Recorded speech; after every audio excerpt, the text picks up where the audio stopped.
good afternoon, good evening, good whenever it is you're tuning in. Welcome to Ticket Price, the only show that asks the questions that matter.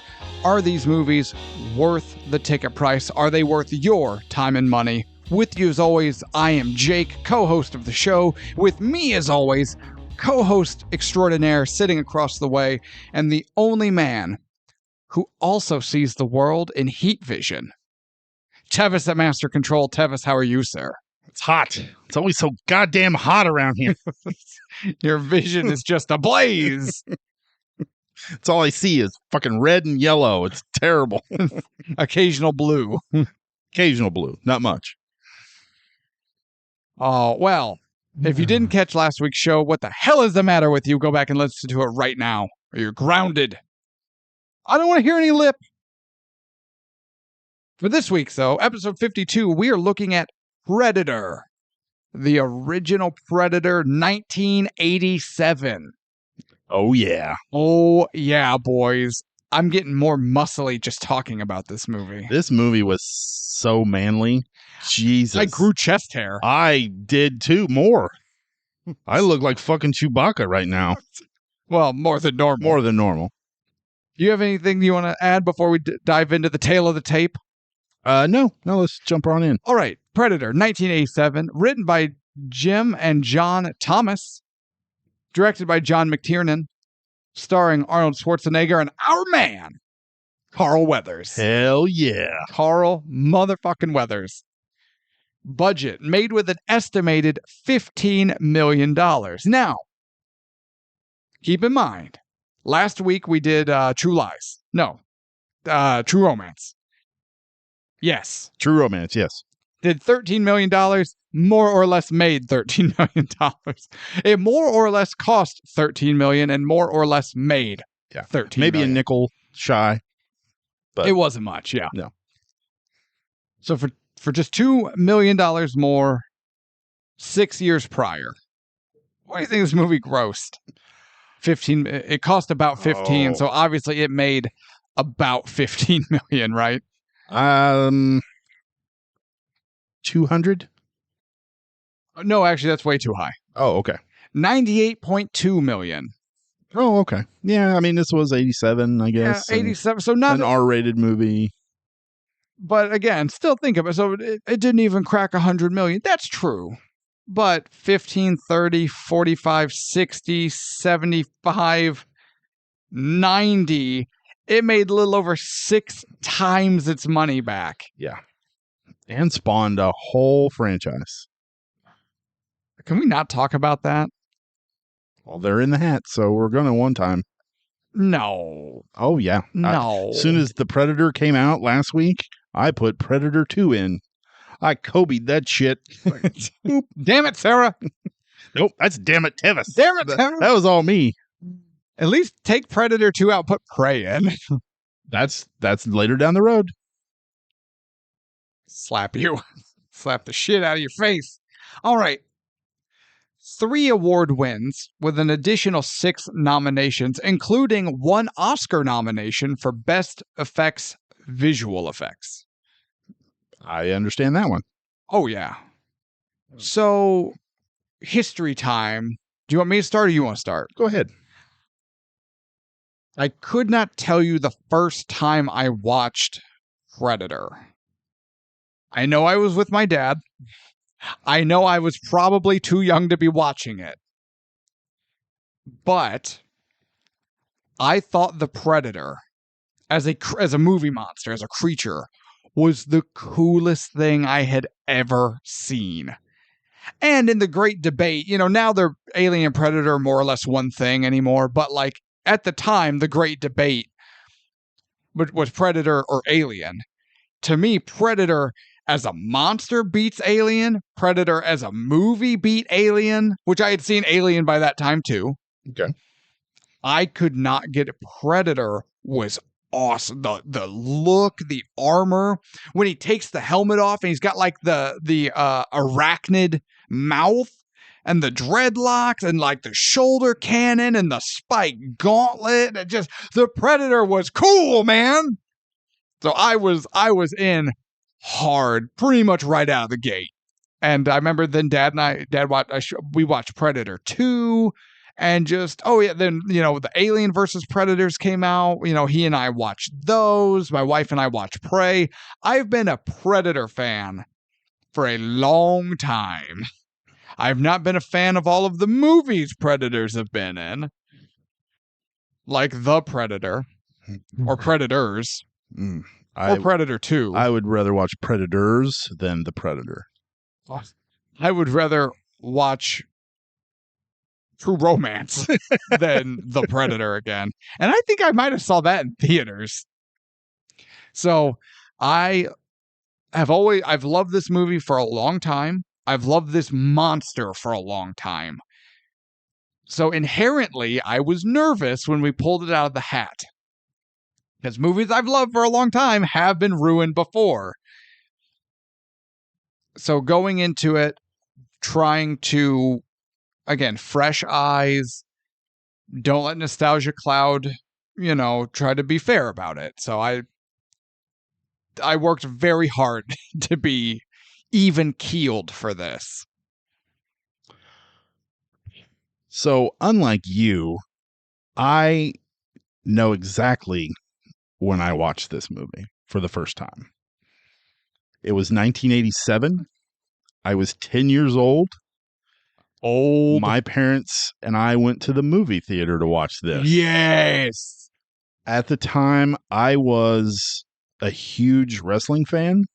Oh, yeah. And I had heard that Jesse Ventura was going to be in this. The Body. I was super excited for that. I liked him.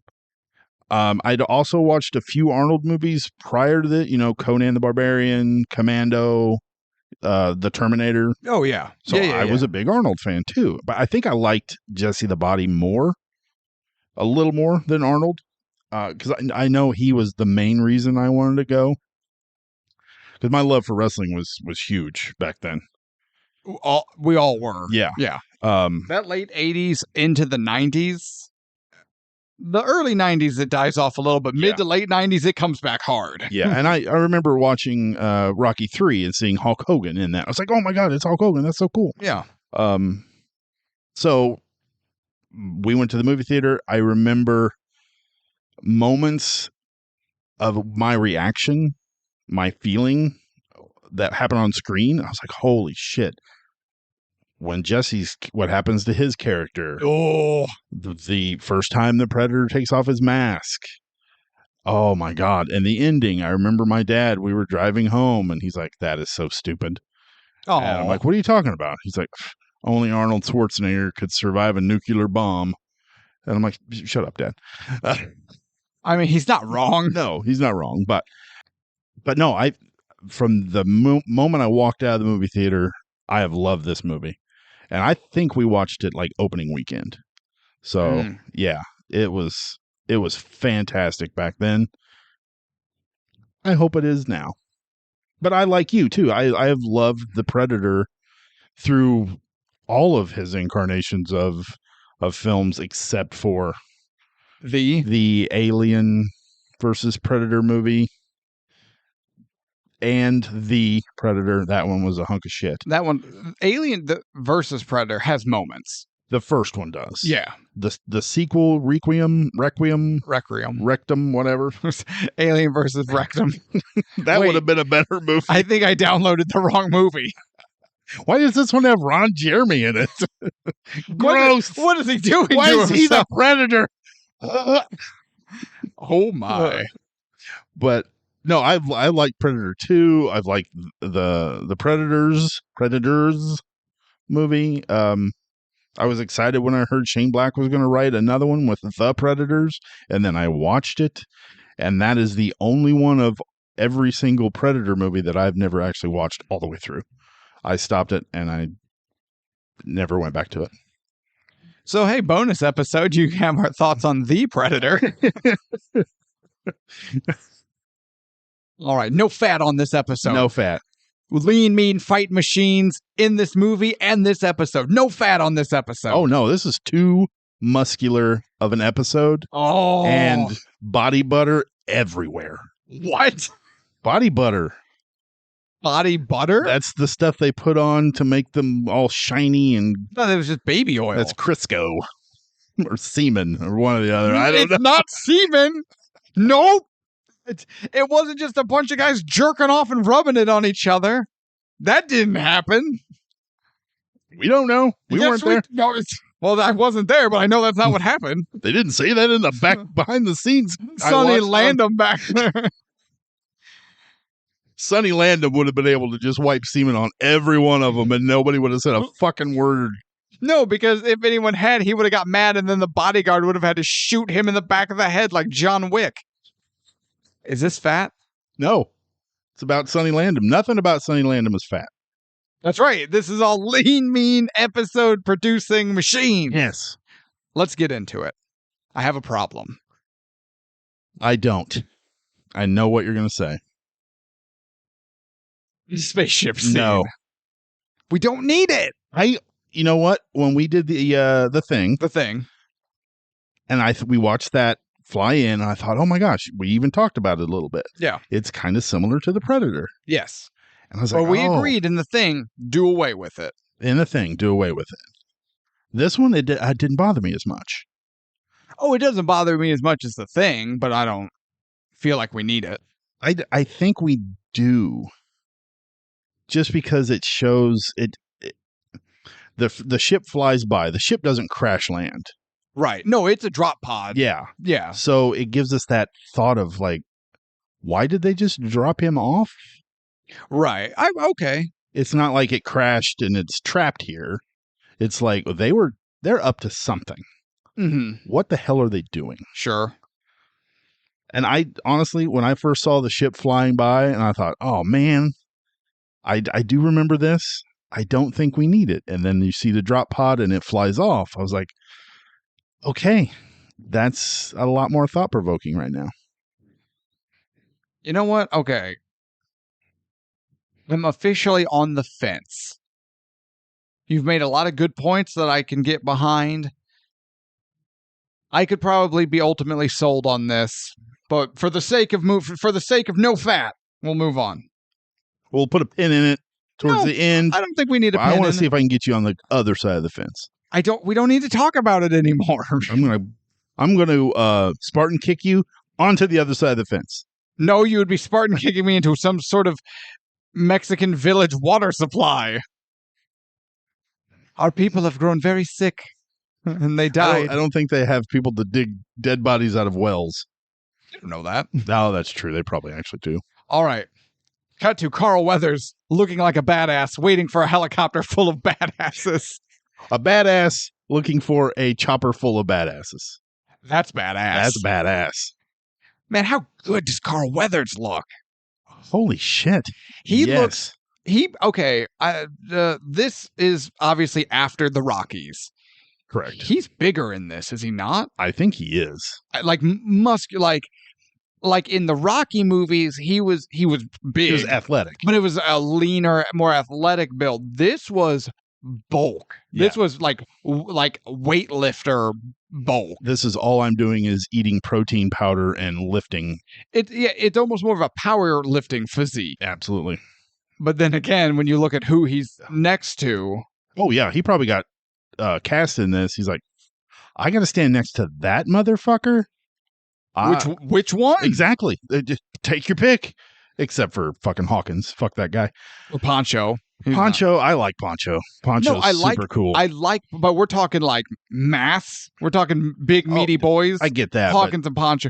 But Carl Weathers, Schwarzenegger, Jesse the Body Ventura, Sonny Landham, those are four big, badass guys that you would not want to cross. Bill Duke. He's not big, but he is big. He's big. He's not big like the other four, but he's just a bigger guy. And he has the look of...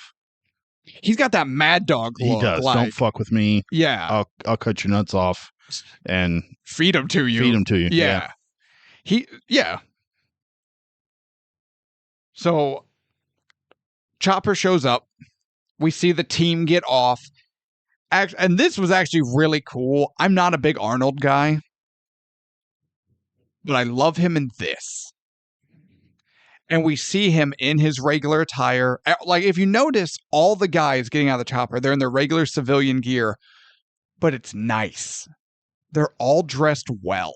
They're not all walking around in suits like assholes, but like nice pants, good look, like expensive looking shoes, collared shirts, like jewelry. Like, these guys do well for themselves. Yeah. And then, still on the chopper, chomping that big fucking cigar, is Arnold. And then he gets off. He's got the haircut and the cigar and the sunglasses. And what I liked about this is it's not in this brazen, over the top kind of introduction that is super common with action movies or these particular characters or actors, but you just look at him and you go, this guy is a somebody. Like, he's special forces. He's leading this team of awesome looking guys, but he just walks out with a presence of like, damn. Yeah. Yeah, that red Target polo he's got rocking. Yeah. Again, sunglasses, cigar, and you just went, this dude owns his space. Yeah, he owns the space, and these guys will do anything he says. Yeah. Yeah. So they go in, and they learn from the 2-star general that's there that there is a cabinet minister who went missing. His chopper got shot down. And they need Dutch and his team, Dutch being Schwarzenegger, Dutch and his team to go in and rescue him. Now, Dutch already doesn't buy this story. Because he goes, does this cabinet minister always travel on the wrong side of the border? Like, yeah, he's not stupid. He's not stupid. And we're gonna, you know me, if you're a fan of the show, you know me. If you're just tuning in, bear with me. There's nothing I love more as a writer, as someone who does and has done theater work, and as a movie fan. There's nothing I love more than great characters. You can have a mediocre plot, but if your characters are great, they sell the rest. So I'm one of those people, characters above the rest. I agree. So we've got Dutch. He looks good. He's capable. He's believable. But now we're already seeing he's not a dummy. And that's very important. Or at least to me it is. Oh, no, it's important to me, too. Like, yeah. Because you don't want to... First of all, if he was kind of dumb, these guys wouldn't be following him. Right. Because I don't think any of these guys are dumb. Except Hawkins. Fuck Hawkins. Or Hawkins. We'll get to him. But he even says to Dylan, like, you know, we're a rescue team, not assassins. Dylan being Carl Weathers. Being Carl Weathers, yeah. Tells Dylan, you know, we are a rescue team, period. That's it. We're not assassins. But Dutch doesn't catch that look. Did you catch the look that the general gave Dylan after he said that?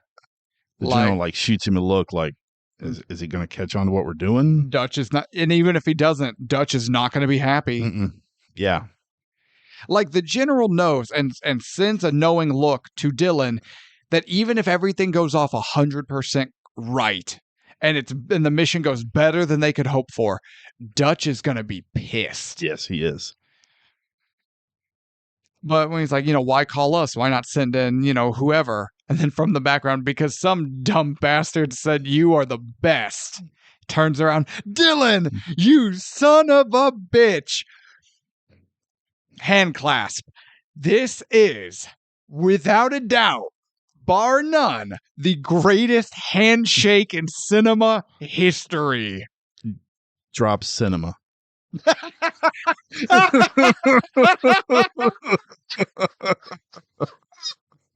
Yeah.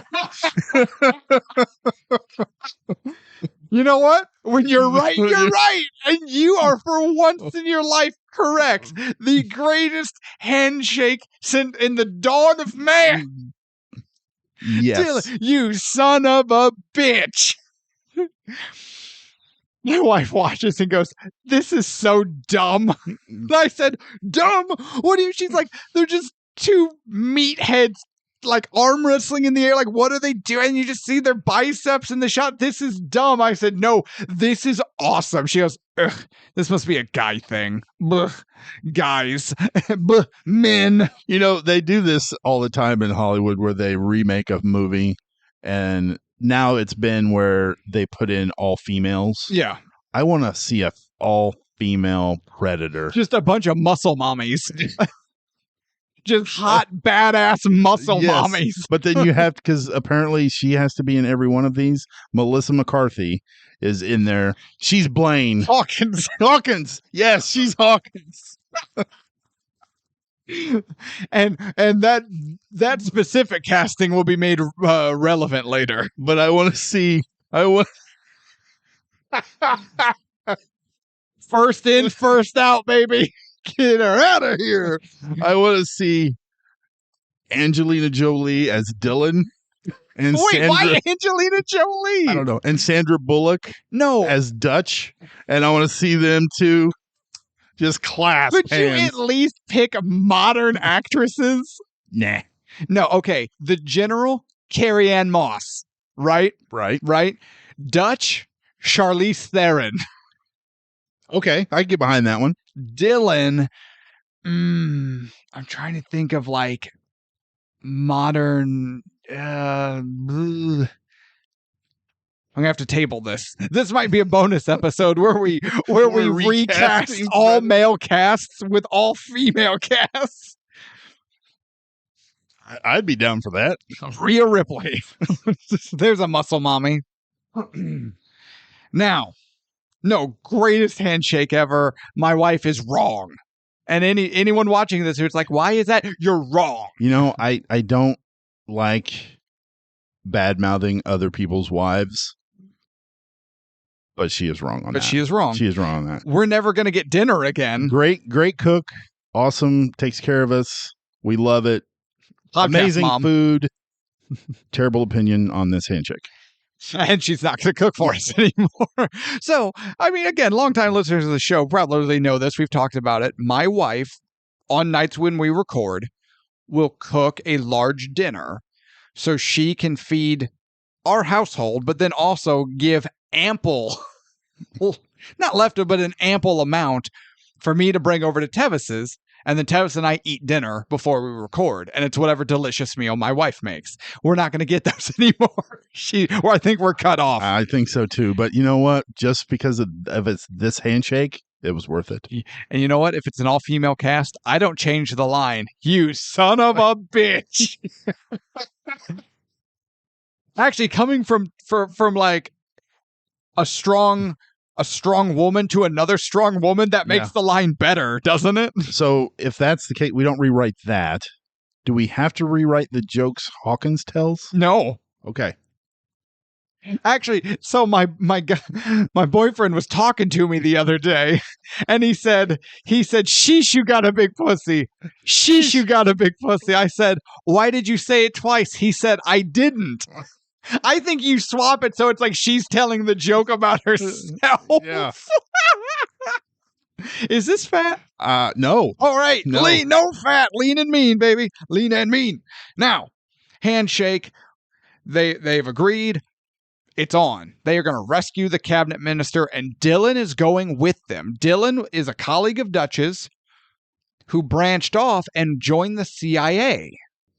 And he will be taking point on this mission as the essentially team leader.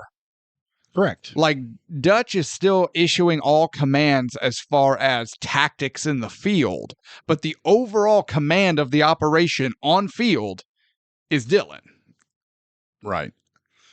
And I like, well, that's further down the road, but I like Dylan as a character, his arc. Yeah. A lot. And once we get there, I'll explain why. But go ahead. Well, I believe you could explain it as Carl Weathers. Yeah. It's just him. He's amazing. I love Carl Weathers.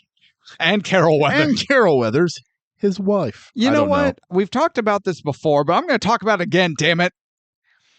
Carl Weathers, R.I.P., and that really bums me out, by the way. Carl Weathers is an icon. He is. Yes, he is. He is a Hollywood icon. He's an action movie icon. He's an African-American icon. And I don't know if he gets enough credit. Absolutely not. When you think about his role in acting in Hollywood at that time and the doors it opened for Black actors. In a time where African-American actors were just throwaways. You know, get whoever, it doesn't matter. They're replaceable. There's no stars, right? He was a star. He broke that mold and opened that door for everyone, for Denzel and Samuel Jackson and, you know, Michael B. Jordan and just everybody. Carl Weathers paved that road. Yes, he did. And I will never not sing his praises. I like that. Yeah. I like that a lot. So they're getting on the chopper. Now they're geared up and ready, and they're flying to the drop point. I like this part a lot. The team getting to know the boys. Yeah. It's short, it's sweet, and it's effective. No fat. No, there's no wasted dialogue, time, energy, motion, nothing. No, and you get to know every single person on that team, whether they say anything or not. Mm-hmm. Because Bill Duke, his character doesn't say a word. He's just dry shaving. Yes. He's got a blue disposable like Bic razor, and he just dry shaves his face constantly, and it never ceases to make me cringe. It drives me nuts. I'm like, don't do that. As he's just dry shaving the sweat off of his face. I'm like, what the hell? Then you've got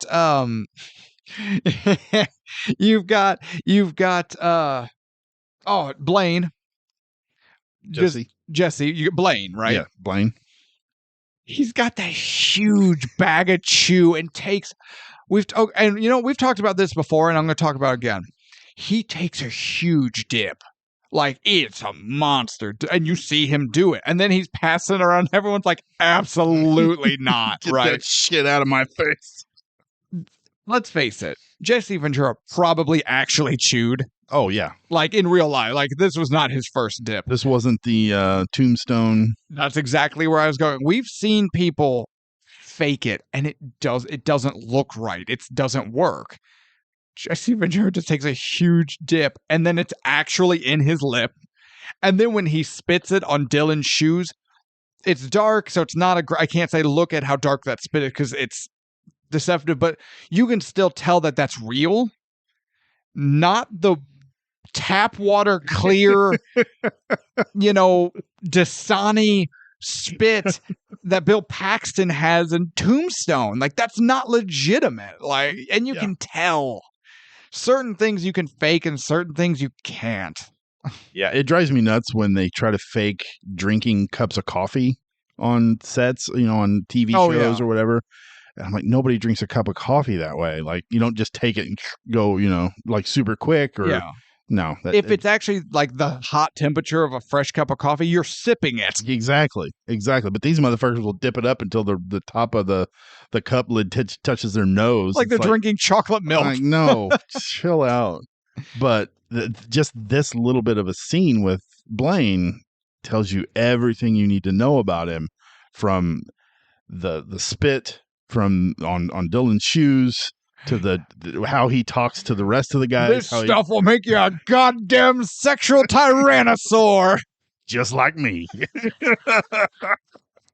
You've got Hawkins reading a comic book, but he's reading like a Sergeant Havoc basic military comic book. He's a Special Forces soldier. He's living this comic book. Why does he need to read it? They're all jamming out to Long Tall Sally. Yes.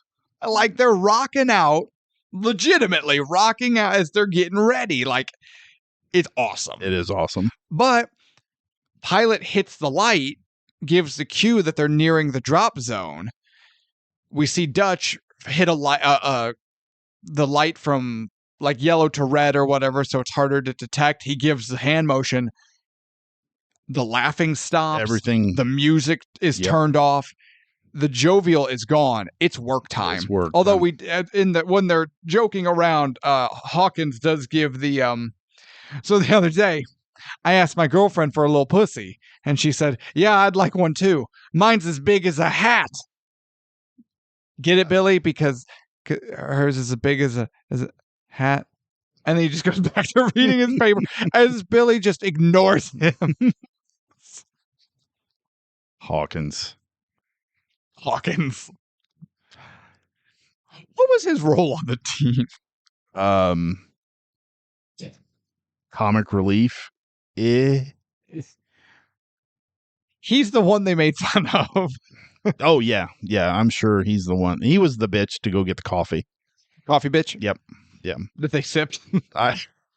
I like everybody on this team except Hawkins. No, I still like Hawkins for like what he is. Like, he's not my favorite, but like the glasses, the stupid jokes. Wait, we wear glasses. What's wrong? We have a podcast of stupid jokes. You're just describing us.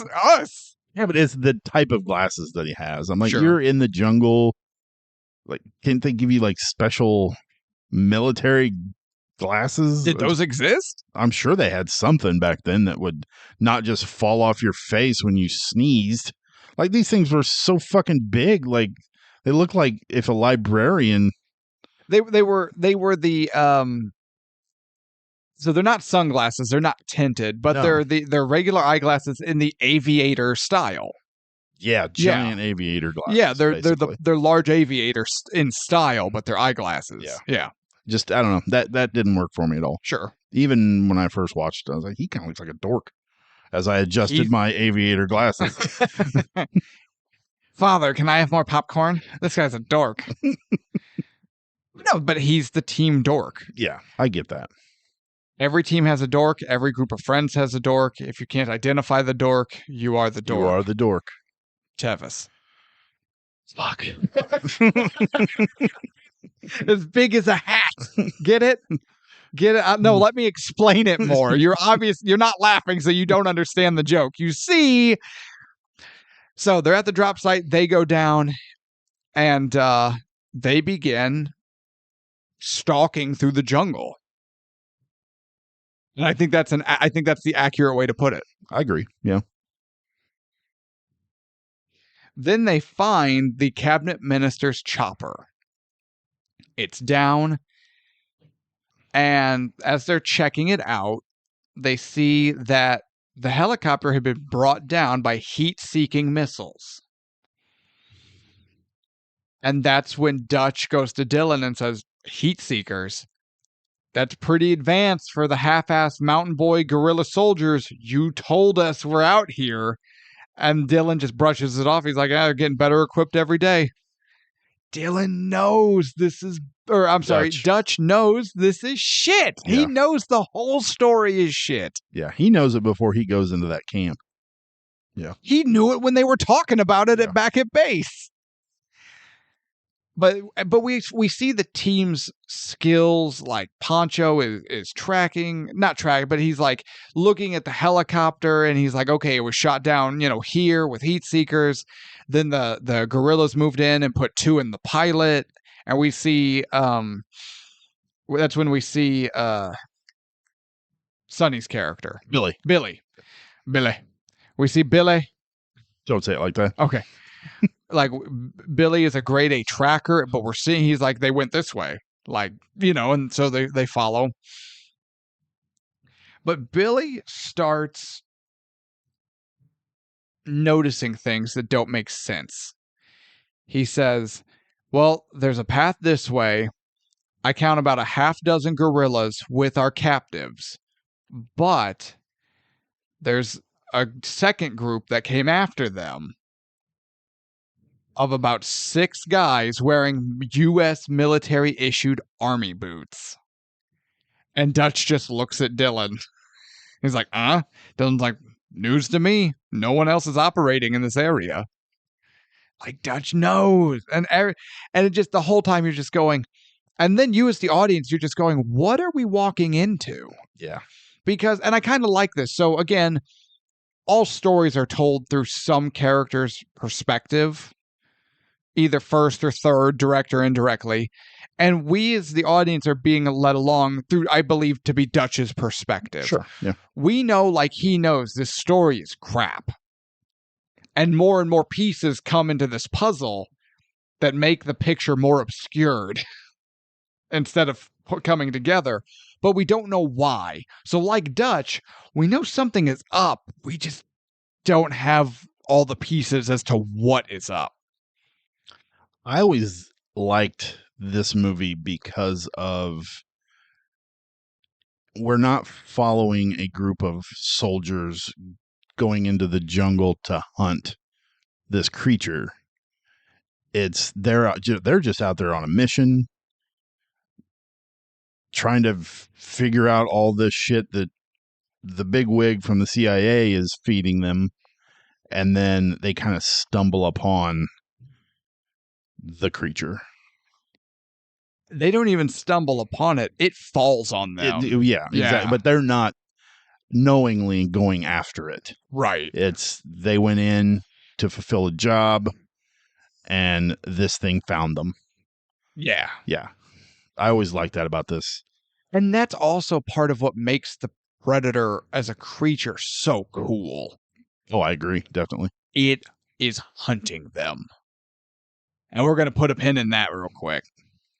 So they're going, they find more, and I believe it's Poncho notices something, veers off, and finds... No, Sonny. Billy. Yeah. Billy.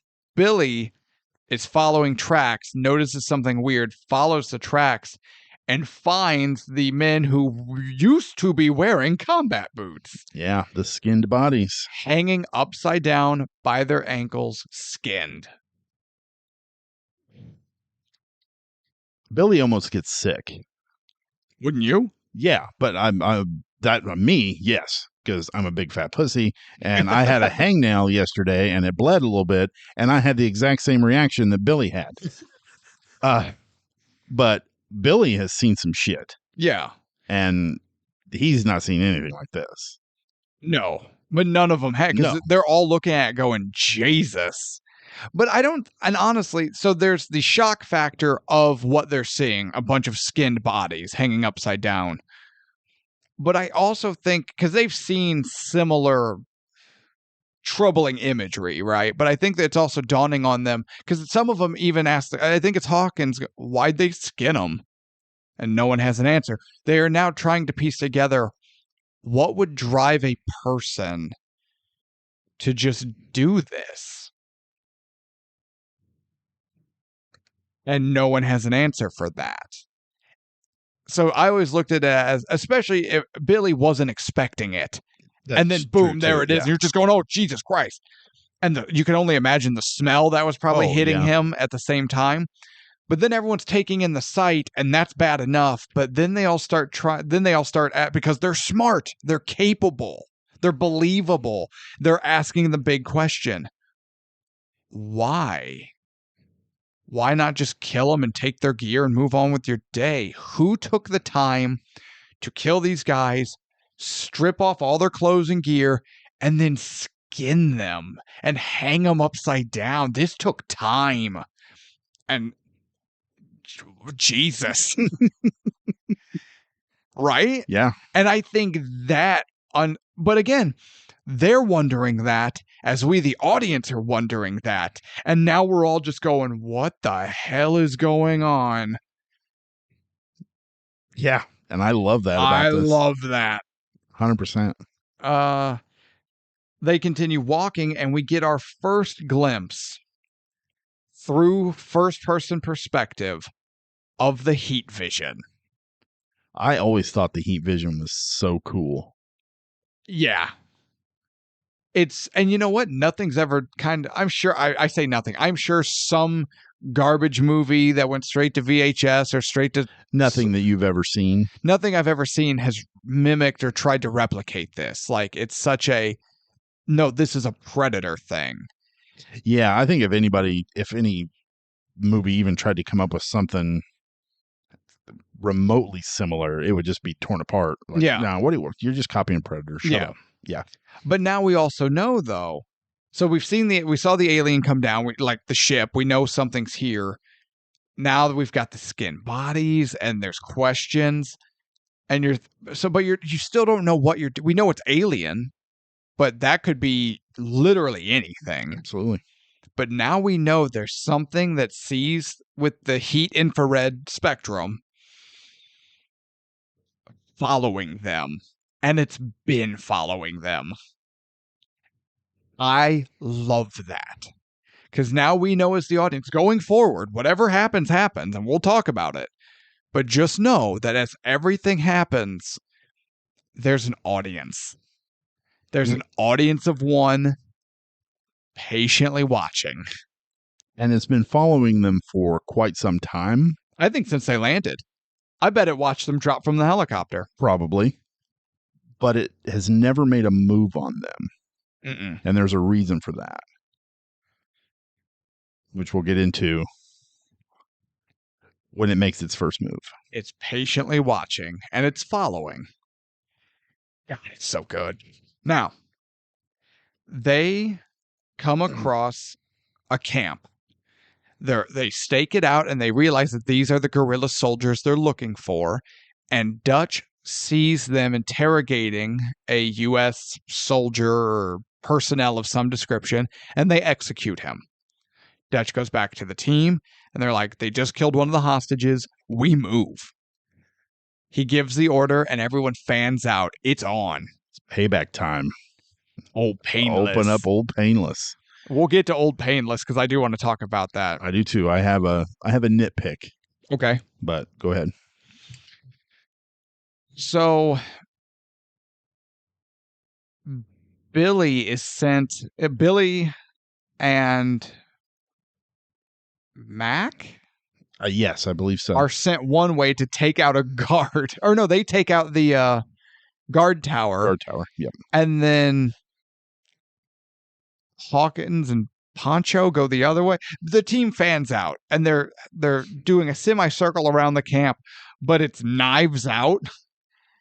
And they just start silently executing the perimeter guards. So good. And it's awesome. Because again, these guys are legit, and this just goes into, man, these guys are bad ass and they're dangerous. Yeah, they're basically essentially a stealth team. Yeah. Then Dutch goes down. He's going to plant some charges to explode, do some damage, cause some chaos, so that the team can then strike with an even greater element of surprise. But he notices that the camp has a well that's being ran by an old truck with no back tires, and essentially just a belt attached to the pump. And the truck's just running. So the spinning of the tire runs the belt, and it keeps the good water coming up. So he puts the charges in the truck, cuts the belt, and then because it's Arnold and it looks great, he lifts the back of this pickup truck off the blocks it's on, and then lets it go. So the truck drives forward into one of the buildings at the center of the camp. Then the charges go off, and the explosions start, and that's when the team comes in. Poncho's got a grenade launcher, and everyone's got automatic weapons, and it's chaos as this special forces unit goes to work. Yeah, if you are Arnold Schwarzenegger and you look like you do, you're going to take every chance you get to flex anything. Oh, yeah. Yeah, and that's such a cool scene, though, when he picks that up and the truck takes off. It is. Because the guys in the camp, they're like, what the fuck just happened? Yeah. Holy shit. But see, here's the thing. You have to be careful with stuff like this because it's a fine line between cool and ridiculous. I agree. But he's got to plant charges, and he sees an opportunity to detonate the charges in a building at the center of camp, draw the attention away from where his guys will be attacking from, to really kind of spring an ambush on this camp. It makes tactical sense and in the plot, so you can't say it's unnecessary flexing. Oh, it's not unnecessary. It makes sense. Yeah. So battle goes off, explosions, gunfire, people are on fire. Dutch throws his knife and impales that guy to a pole. Stick around. One guy he shoots with the grenade launcher, but the grenade doesn't blow up. No, it just hits him like a football and then sends him back through a wall. Yeah, out the window. And, it was great. and you're just going, oh my God. Yeah. Good luck digging that out of your abdomen. Ugh. And it's just 80s action. 80s action. There's actually so much going on. I didn't for this watch, but I remember in previous watches, you almost get lost in what's happening that you forget what the movie is. Oh, yeah. For just a minute, you know. I agree. But you're just like, oh, yeah, it's commando action. And then they're finding, foreign intel. And, and you're like, yeah, there's like an 80s action movie. Until it's not. With a twist. with a twist. This is the part where they find the hostage. The woman. I was going to say the dead hostage? No, the woman. The one they take hostage. They take hostage, yeah. I never understood really her role. I've always wondered that too. What did she do there as the only female in this camp?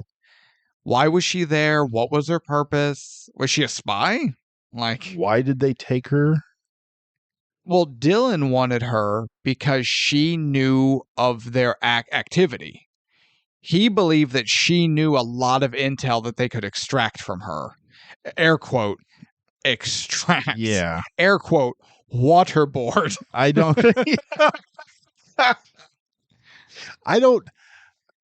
think she was in the camp for a whole lot of intel. I don't think she learned a whole lot of intel. Right, but that's irrelevant. Yeah. Dylan, because Dutch was like, no, we're not taking her. And he was like, yeah, we are. Okay, she's your baggage. You're dealing with her. Yeah, that's always kind of bothered me. That was a Dylan. Now, her existence, I don't know. Yeah.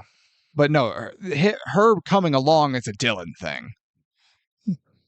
Okay. I can chalk that up to Dylan being a bad character. Like a bad person, bad soldier type of, because they show he's not the greatest. No. In the shit field. Yeah. In the shit soldier. He's better behind the desk pushing pencils. Yeah. Yeah. What's the matter, Dylan? CIA got you pushing too many pencils? We have bingo cards. How dare you? You might have the bingo card with that particular slot. How dare you? If you do, please take this moment. Nom, nom, nom, nom, nom. Eat my entire ass. I'll give you a second one. It's called the terrible impressions. God, I totally forgot what the word was. You dipshit. And there also might be a spot on there where it says Tevis forgets a word or a phrase. Or some amalgamation of Tevis is a dipshit. Or Tevis gets tongue-tied, or Tevis can't think. Now, I know there's one where Jake forgets a common word. Holidays! Holidays! Yes. I love that so much. Well, you got to give the people something. Absolutely. All right, so they take the woman hostage. Was that fat? No. No fat. No fat. This is a lean, mean, body buttered machine. Stop saying body butter. I don't like it. So they kill the gorillas. You would prefer with KY? Sometimes. Okay. Now, how about a mixture of KY and body butter? Can you? That sounds like it might burn. I don't know. How about KY? No one. Stop. Mountain Dew and the juice from inside of a glow stick. Well, that sounds like a good time. That's how they made the alien blood. Oh, the is it? green blood. Yeah. Oh, okay.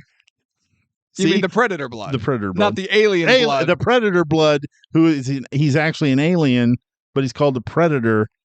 But they both. Because if you just call him alien, people are going to think of a xenomorph. That's true. Because it's an alien. No one says xenomorph. You just say alien. Yeah. Nobody says alien when they refer to the predator, even though he's an alien.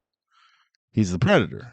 Right. Because if you say alien, people think of alien. That's also why in The Thing, it's an alien, but no one says it. No one says alien, so they don't think of alien. They say thing, so they don't think of alien from Alien. Exactly.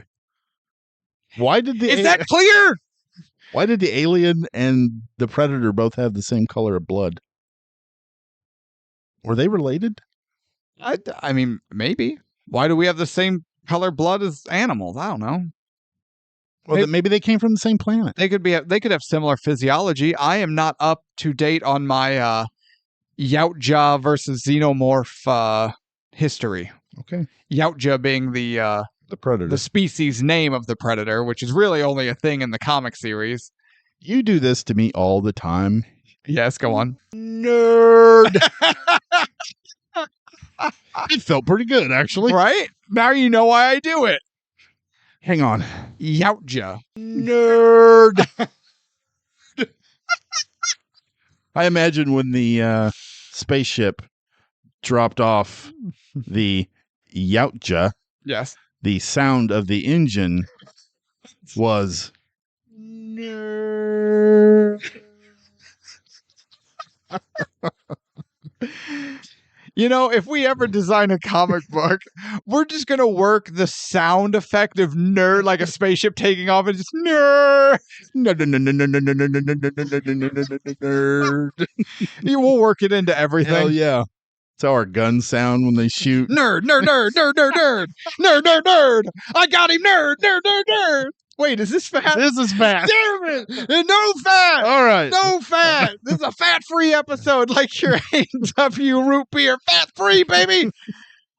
Woo. Now. Where are we at? Hostage. They take the woman. Take the woman. Wait. I don't like that phrasing. I heard it when I said it. They capture the woman and make her a prisoner that they will extract out of the jungle with safely, so she can be tortured and murdered by the CIA later. Yeah, waterboarded. That sounds way better. Yes, because it's less rapey. Now, shut up. Now, shut up. Oh, Billy's getting kind of spooked. Well, we got to go back to the attack on the gorillas one moment. Okay. I ain't got time to bleed. One of the best lines ever. You're hit. You're bleeding, man. I ain't got time to bleed. You got time to duck? that son of a bitch is dug in like an Alabama tick. Those two lines, dug in like an Alabama tick, and I ain't got time to bleed. Fucking fantastic. But I and the delivery. It's the delivery too. Oh, Jesse nails it. But I love Pancho here too, because he sees a teammate injured.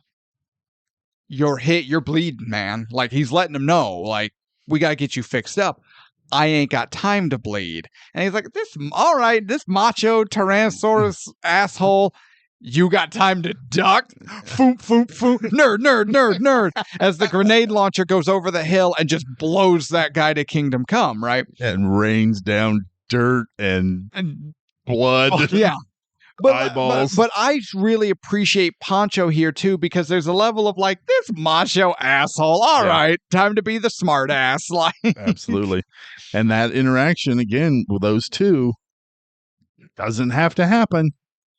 Doesn't need to be there, but it works. It's building the characters. Yes. And it's making us care about them a little more. Absolutely. Well, we'll get into it. I'll probably wrap it up with a very long-winded monologue at the end of this episode. I'm sorry. No fucking way. Shocker.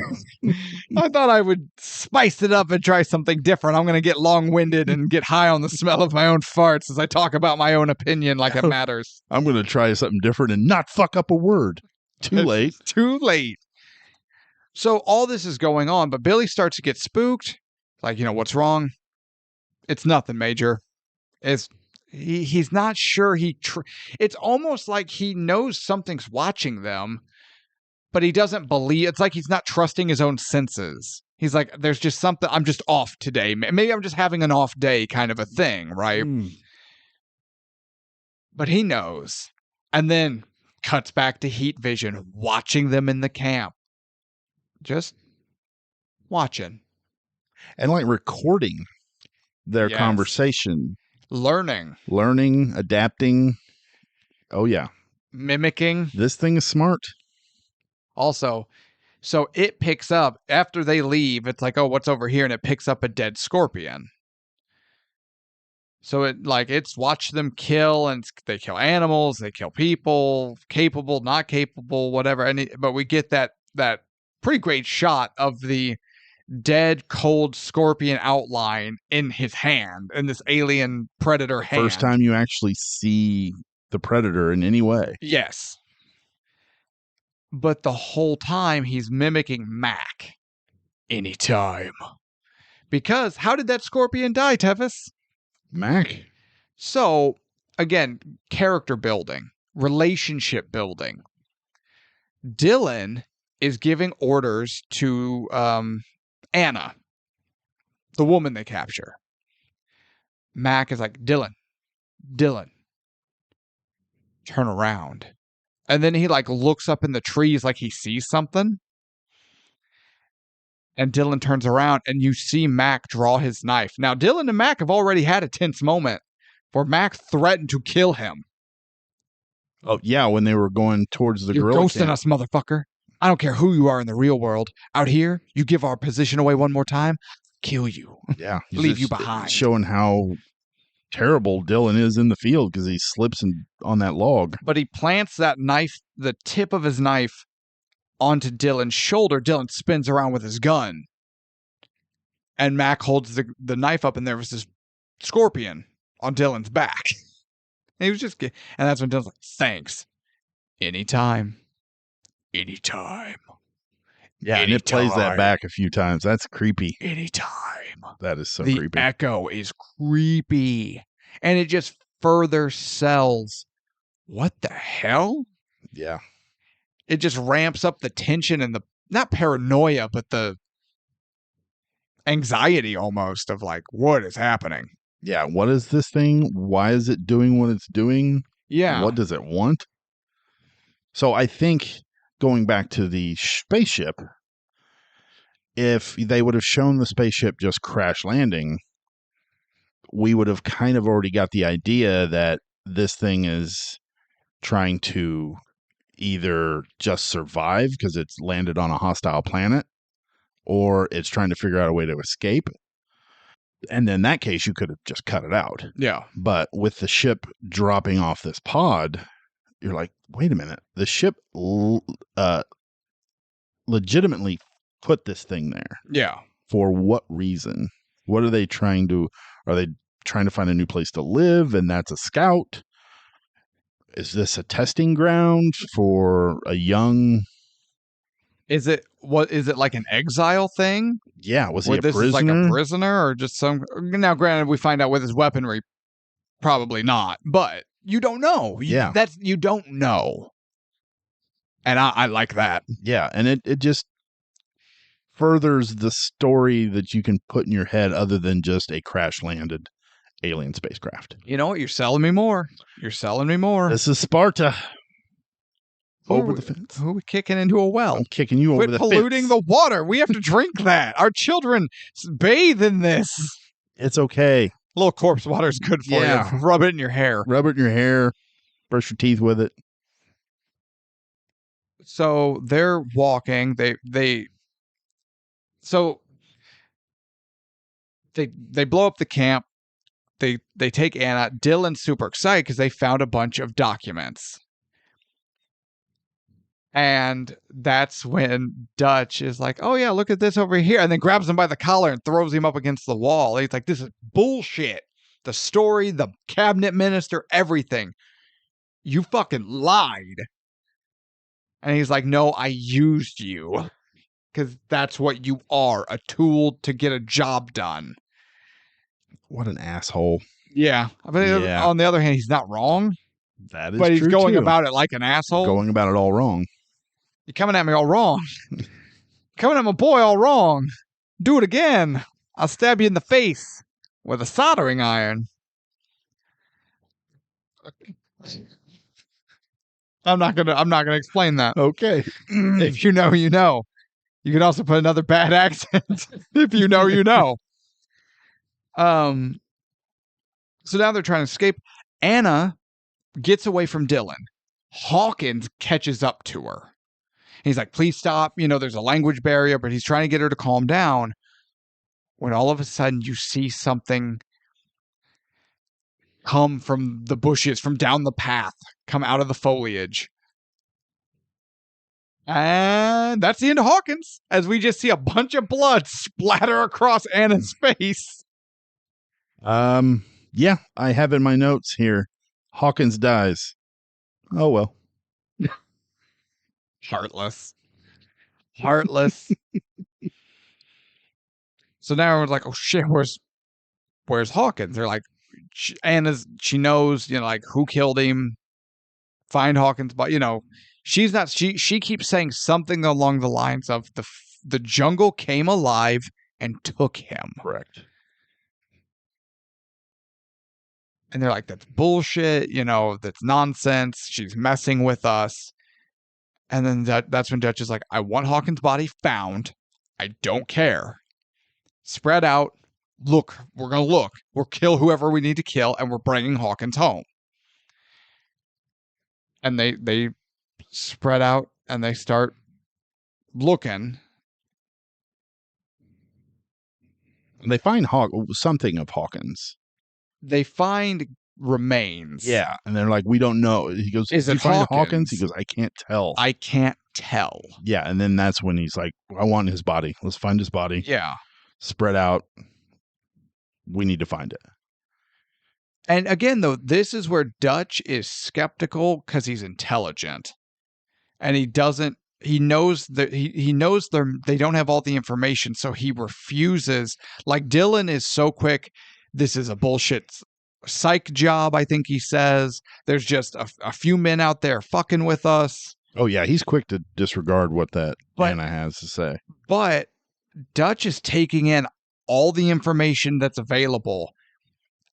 And in his mind, he sees a different picture. He just doesn't know what it is yet. But Dylan's wrong. He knows that much. Yeah.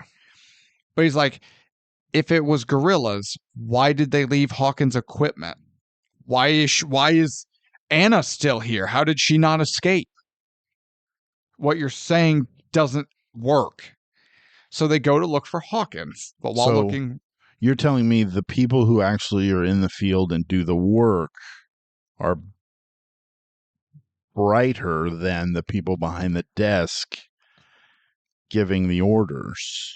I have found that to be true the vast majority of time in every professional facet of human existence. Yeah. Me too. The old saying, what is it? The incompetent lead the capable, something like that. Oh, that one I'm not familiar with. Oh, you know what I'm saying. I know what you're saying, yeah. But no, yeah, I would totally agree that you just stay back there and push your little pencils and act like you're important. And let us get the work done. Let us actually do the work, and you can sit up there and take the fucking credit for it. Yeah. Don't come in my space. That's a separate issue, but I don't like it. Mostly because they're wrong. Just all the time. Absolutely. So while looking for Hawkins, this is Blaine, is it not? Yes. So while looking around, we see it's a great camera shot. It's down on the ground looking up at Blaine, so it also makes Jesse Ventura look roughly about the size of a mountain. When from a tree limb up in the canopy, you hear a great lasery kind of shot sound. Okay. I want to kind of break this part down a little bit. The Blaine death part? Yes. Okay. Because it never really made sense to me. Because he gets hit once Yeah. with something Yes. like a spear. And when I watched it this time, I slowed it down frame by frame. And it's some sort of spear looking contraption. It Okay. hits him once, like in the neck. But he kind of staggers and spins around. He looks dazed. And then he gets hit again. And then he gets hit again in the chest by the I'm assuming it was the shoulder cannon. The shoulder cannon. I'm not sure I understand why he hit him with the spear first. Or maybe maybe I just worked it out. Maybe he's like, the predator was like, this spear will take him out silently. Mm-hmm. And then he hit him with it and realized, shit, I didn't hit where I wanted to, or this monster is bigger than I fucking thought. It didn't take him out. So now I got to hit him with everything I got. Yeah, he's got to finish him to avoid complete detection. Correct. Yes. So okay. I think we puzzled it out here. I think we did. But I also like the idea that like the predator is just that. He's a predator, he's a hunter, he's a warrior and a soldier. He's not infallible. Every soldier, every hunter has had a bad shot. Granted, I don't know any hunters who will admit that. But I've heard enough you should have seen this monster stories. Oh, then where is he? Chief? Yeah. Well, come on, big guy, where is he at? I hit him, but I lost him in the timber. Yeah. So yeah, and that kind of furthers the whole thought process of maybe they sent this predator down to the planet to learn how to hunt. Could be. Maybe this is just a hunting exposition. A trial almost. Yeah. Expedition. Not exposition. As soon as I said it, I was like, wait a minute, that's not the right word. Dumbass. Expedition. Dumbass! Maybe this exposition. The Yautja was dropped from his pod. The young warrior would become a lion to lead his people, but first, he must be blooded. Don't exposition me, man. I'll fucking kill you. Don't exposition me, man. I'll kill you. Is this fat? No. Absolutely not. Oh. George Foreman grill levels of baked out fat. So I remember Blaine's death the first time I watched this. Yeah. Sitting in the theater.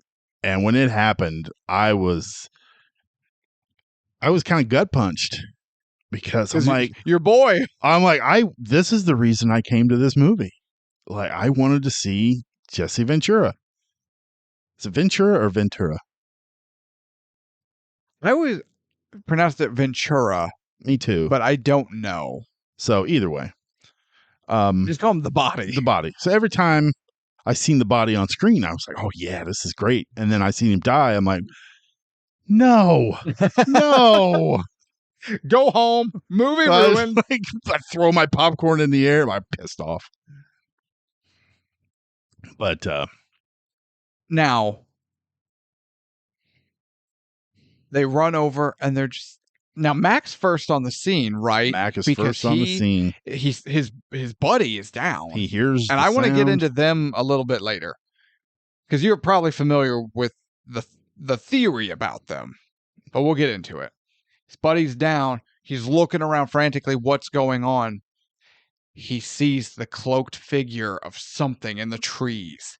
And then yellow lights from the helmet just flashed. Almost a taunt. It was a taunt, right? Oh, yeah, that was a taunt. It was a gotcha. That's two. Yeah. He wasn't in the trees. He was on the ground. Was he on the ground at that one? Yeah, because remember, he takes off running. That's when he gets the blood on the leaf. I thought that was after they started shooting, though. Yeah, after they shot Blaine. The taunt was in the tree, though. No, he was on the ground. Okay. When it happened, because I think he was getting ready to collect Bane's body. Blaine. Bane. Blaine. That's what I said. No, you definitely Don't said Bane. exposition me, man. I know what I'm talking about. Tevis believed he had said the correct name. Lo and behold, his tongue moved faster than his brain. And his love of Batman once again clouded his judgment. So I think the Predator was there to get Blaine's body. Correct. And Gotta get the trophy. Yeah, gotta get the trophy. Mac yells contact, fires everything he's got from his gun, then picks up Old Painless. I still love this. So he starts unloading with the minigun.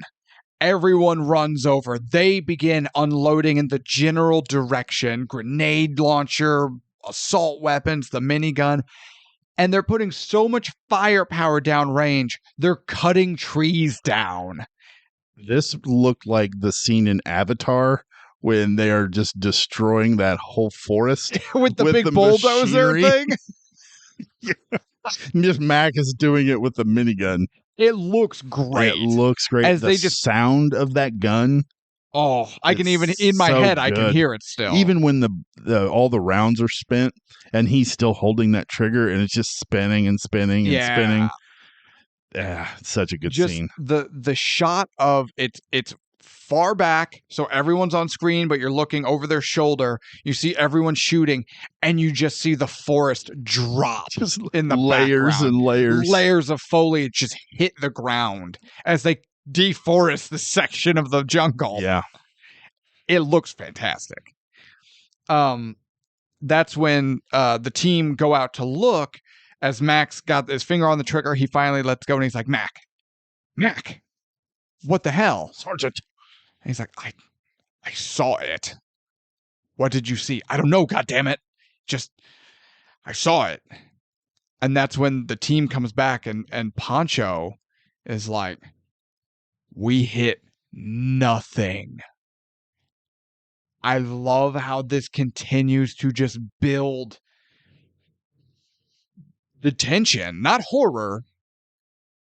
That's too strong a word. That's not what this is. No, not at all. Because I've heard some people are like, "Oh, this horror movie." I'm going, no, that's not what this is. It's a thriller. Yeah, it's a sci-fi action thriller. Yeah, it's a thriller. Yeah, and you're just going. I mean, we know it's this alien being. He killed a couple guys. We saw the cool eye flash. The camo was cool, but like, just Poncho going, we hit nothing. And I love the way he delivers that line.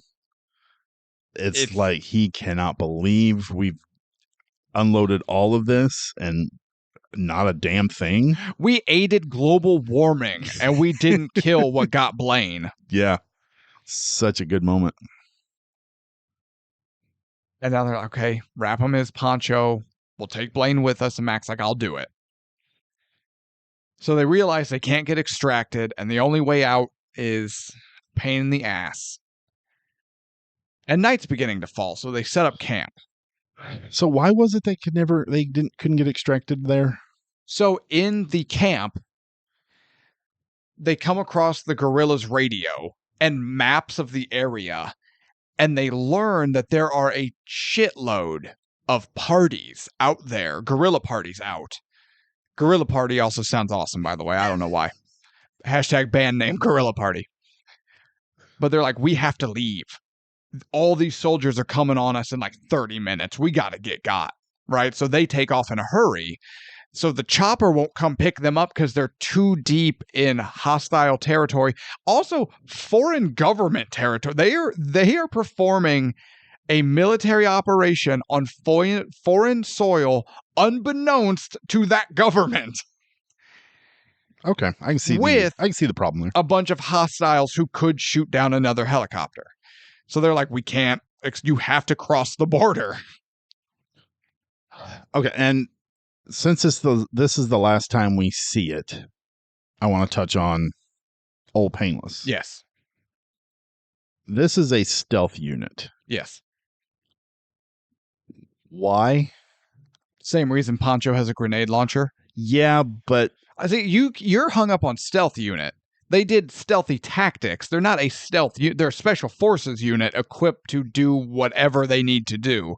Quiet, loud, Doesn't matter. I mean, because they're loud as fuck. Yeah. But See, I don't see them as they're a special forces unit prepared for anything. okay. I know I've heard him say a couple times about being a rescue, and then we're stealthy. What does he say? Like we move 5 meter spread, no sound or something like that.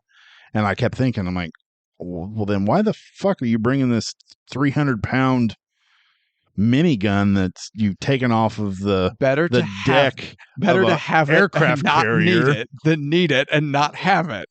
But think about it. That's it right there. You just solved the whole problem. Think about it, though. Jesse had. Did you almost call him Vin Diesel? No, I almost called him Ventura, okay. And then just brought up the whole thing again. And I don't know. I heard Vin, and I was about to throw something at you. That mouse was about to come straight at my face. No, I didn't want to say it wrong, and I chickened out. But remember, he has a regular weapon. Oh, yeah. Because the minigun is still in a bag on his back. But then they're like, oh, we're about to get loud. And he's like, time to break out all painless. Then he unwraps it and loads it and gets it ready. So they had it for if they needed it, but he wasn't just rolling down the block with it out. Okay, that's fair. I have a couple of nitpicks with the movie, and that one I had for the longest time, so you've fixed that for me. See, I fixed yours. You got mine with the ship. Plus, I think other than Dutch, Blaine's the only one that could have carried that thing. Yeah. Probably, yeah. Yeah. I mean, in all honesty, Sonny probably could have told that motherfucking thing to go wherever he wanted it to go, and it would have. Because Sonny Landham is a psychopath. Sonny's a badass. Crazy person? No matter what his size is. Crazy person. Correct. I love the fact that this movie, they could not get, they wouldn't let, the insurance company would not let them hire Sonny Landham unless they got a bodyguard for him. And not for him, but to watch him so that he didn't. For the safety of everyone else. Safety of others. And that got me thinking, like, okay, if that is such an issue, why the hell would you hire Sonny Landham? But then you watch him, and that's why you hire Sonny Landham. Is he Native American? I'm not sure. Because Billy is a Native American character. I believe so, of some description or some percentage. So my assumption was maybe Sonny is as well. If not, otherwise that might be problematic. But I'm not sure. I'll look it up. Okay. So they hit nothing. It's getting dark. They've got to make camp. And so they find a spot to camp, and Dutch tells Mac, rig this position with everything. If anything so much as sneezes in our general direction, they'll probably die in an explosion, and then we'll shoot the remains. What does Mac say? I've got it with flares, frags, and claymores. Nothing is getting in here. Yeah, they got it covered. That's when the big hog runs in while Mac's on watch and kills the hog. It sets off the flare, but while everyone's distracted, without triggering anything, Blaine's body gets taken. Now we'll press on from here, but I want to pause because I want to talk about Mac and Blaine. Okay, because I was going to go back to that. So while Mac is taking first watch, he's looking up at the moon. He's like, look at that. Same kind of moon, same kind of jungle. Just you and me. Just like in, wherever. 32 men thrown into a meat grinder. You and I come out not a fucking scratch. Because Blaine was his bro. Like, even... Oh, yeah. Because Dutch at one point tells him, I'm sorry about Blaine. He was a good soldier. And Max says, he was my friend. Damn. Now, earlier in the movie, during the sexual tyrannosaur bit, Blaine drops the FAG. You're a bunch of slack-jawed. Correct. But there is a popular theory going around, or it's going around like it's recent, that has been circulating forever, that Blaine, It's going around like the Huck 2 girl. yeah, Yeah, I've heard that. I heard the Huck 2 and then the don't Blaine do that. thing. Don't bring up memes. No one cares about her. That they are gay. How? Because they were best friends and He was my friend. And with how hard Mac takes his death and everything, there is speculation that maybe their friendship is a little more than platonic. I'll tell you how I took that line. Yes. Because, huh? What? What'd you say? Orally? No. Like Jesse the Body? No, the way he delivers it, it's like, I don't think the character of Mac has or I don't think he's had a lot of friends in his life. Sure. Because he dry shaves. Because, he dry shaves like a psycho. So I won't be that guy's friend either. But the way he says it, it's almost like it's difficult for him to say that. Yes. So for him to admit that he actually has a friend, it's almost kind of a shock to him at the same time, I think. Yeah. Even though we see them being broly throughout the movie up to this point. Right. But I think if you're looking at him saying that him and Blaine were friends just by him saying he was my friend, I think you're reaching. Well, I'm not reaching. Well, I know I'm saying you as the general you. General you. Yeah, but when the way that they pal around, then the death, he was my friend, the way he's staring up at the moon, reminiscing about his buddy. He's staring up at the moon, but he's also looking up into the heavens, talking to his friend. His buddy's not up in the heavens. Oh, I'm sure he thinks that he is. No, I think Mac knows. No. I'm just saying, it's a shitty rumor. It's a shitty theory. I think it's a shitty theory. Now, Childs is the thing. Confirmed. And the way they share that bottle together at the end, yeah, I think they were lovers. I think they were gay. I do too. I'm just saying. Because the way when Childs takes that drink and Kurt Russell kind of giggles, he's like, the eye contact. I've seen your face before on a similar shaped item. See how ridiculous that is? That is ridiculous. That's just as ridiculous as this. Okay. I don't think it's as ridiculous as you. I don't really care one way or the other. I just think it's an interesting spin that you could put on these characters in this movie, especially if it makes you enjoy the movie more. I'm not going to get angry about it. No, I'm not getting angry about it. I just think it's ridiculous that you always have to put speculate on a character's sexuality or their relationship. Well, R2-D2's a lesbian, so I don't know what to tell you. He's into pegging. I understand. Hagrid has a micro penis. I don't get that whole thought process, I guess. I got nothing. I have no response to that. I don't know. I think sometimes they reach to try to make shit up. Sure. And it just leave it alone. Make shit up about other stuff. Fuck. These characters, for the purposes of what we see in this movie, are asexual. Yeah, there's no reason for them to be. There's no reason for them to be heterosexual. There's no reason for them to be homosexual. Except Hawkins, he fucks.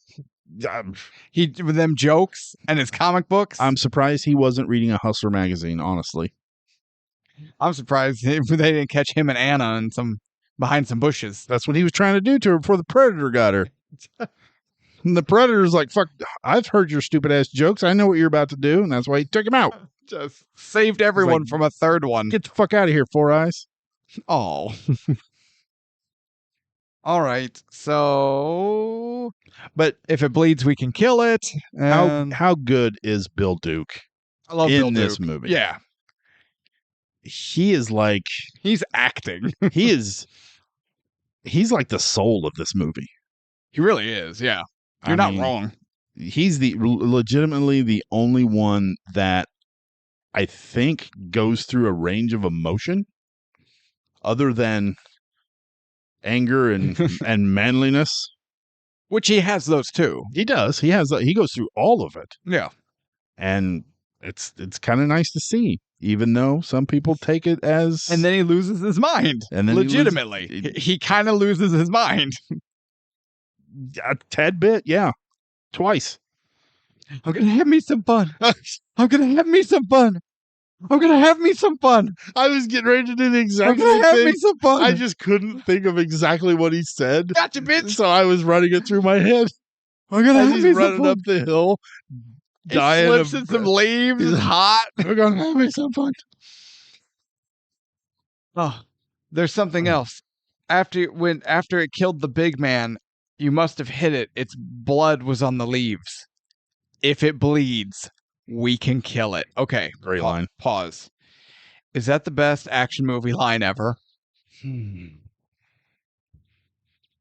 It's not a cheesy one-liner, but it's still tough and badass.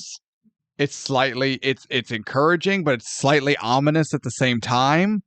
It's got a lot going for it. Serves the plot.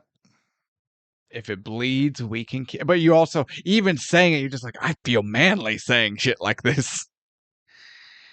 Man, I don't know. It's definitely on the Mount Rushmore. Oh, Mount Rushmore, no questions asked, no conversation needed. So now do we have to do a Mount Rushmore of action movie quotes? Yeah, fuck you too. So the pig runs through, trips the flares. Mac freaks out and kills it with his knife. Because Mac has a lot of great names. Like because when he's, I think I might be getting ahead of myself, so I'm gonna wait. But they kill the pig. Blaine's body gets taken, and they're just going, "What the hell?" And so they're trying to get their shit together. And now it's like the next morning. Blaine's nowhere to be found. I mean, they can't find him. He's gone. And that's what Dylan's like, we got to keep going. And Duchess goes, if we keep going, none of us are making it to the chopper. We have to make a stand. And Dutch has an idea. Maybe he can see our tripwires and all of our gear, the mines and the flares and the whatever. Time to go old school. And that's when Dylan hits him like, you really think this Boy Scout bullshit is going to work? But we get a montage of them prepping a trap, but it's old-fashioned bushcraft. They've made a net from the local vines and fibers. They've covered it with leaves. Their trip lines are native vines and sticks and shit like that. Like, it's old-fashioned bushcraft as they set a trap for this thing. From this moment on, this movie moves. I think as soon as the chopper lands and they start the mission, this movie cooks. But you're right. From this moment on, we are at a boil. We are. It goes quick. So they're waiting around. Nothing's happening. Dylan is trying to be a smartass, and he's like, what do you want to try next? A little cheese? Dutch realizes maybe they do need bait. So he walks out into the middle of their trap and just stands there out in the open. Here I am. Come get me. And he's waiting. And he's waiting. And you almost see him start to like look at the team like, I don't know, I thought this would work. And he begins to let his guard down when all of a sudden from behind him, the net shoots into the air and everyone craps their pants. And that sound that the predator makes. Oh. Yeah, because it's, oh shit! I don't speak Yautja, but I believe if I did, it was, fuck! I believe in the Yautja dictionary. That is the exact phrase. I believe that is a correct direct translation. But they're all stunned that it's worked, but he's cloaked, so they're looking in the net, but it doesn't look like there's anything there. Then the shoulder cannon starts going off, blowing holes in the net. And one of the shoulder cannon shots hits one of the logs that they had prepped as like a big trap, and it just hits Poncho and obliterates his entire midsection. His insides are fucking liquid. Gravel. Yes. Yeah.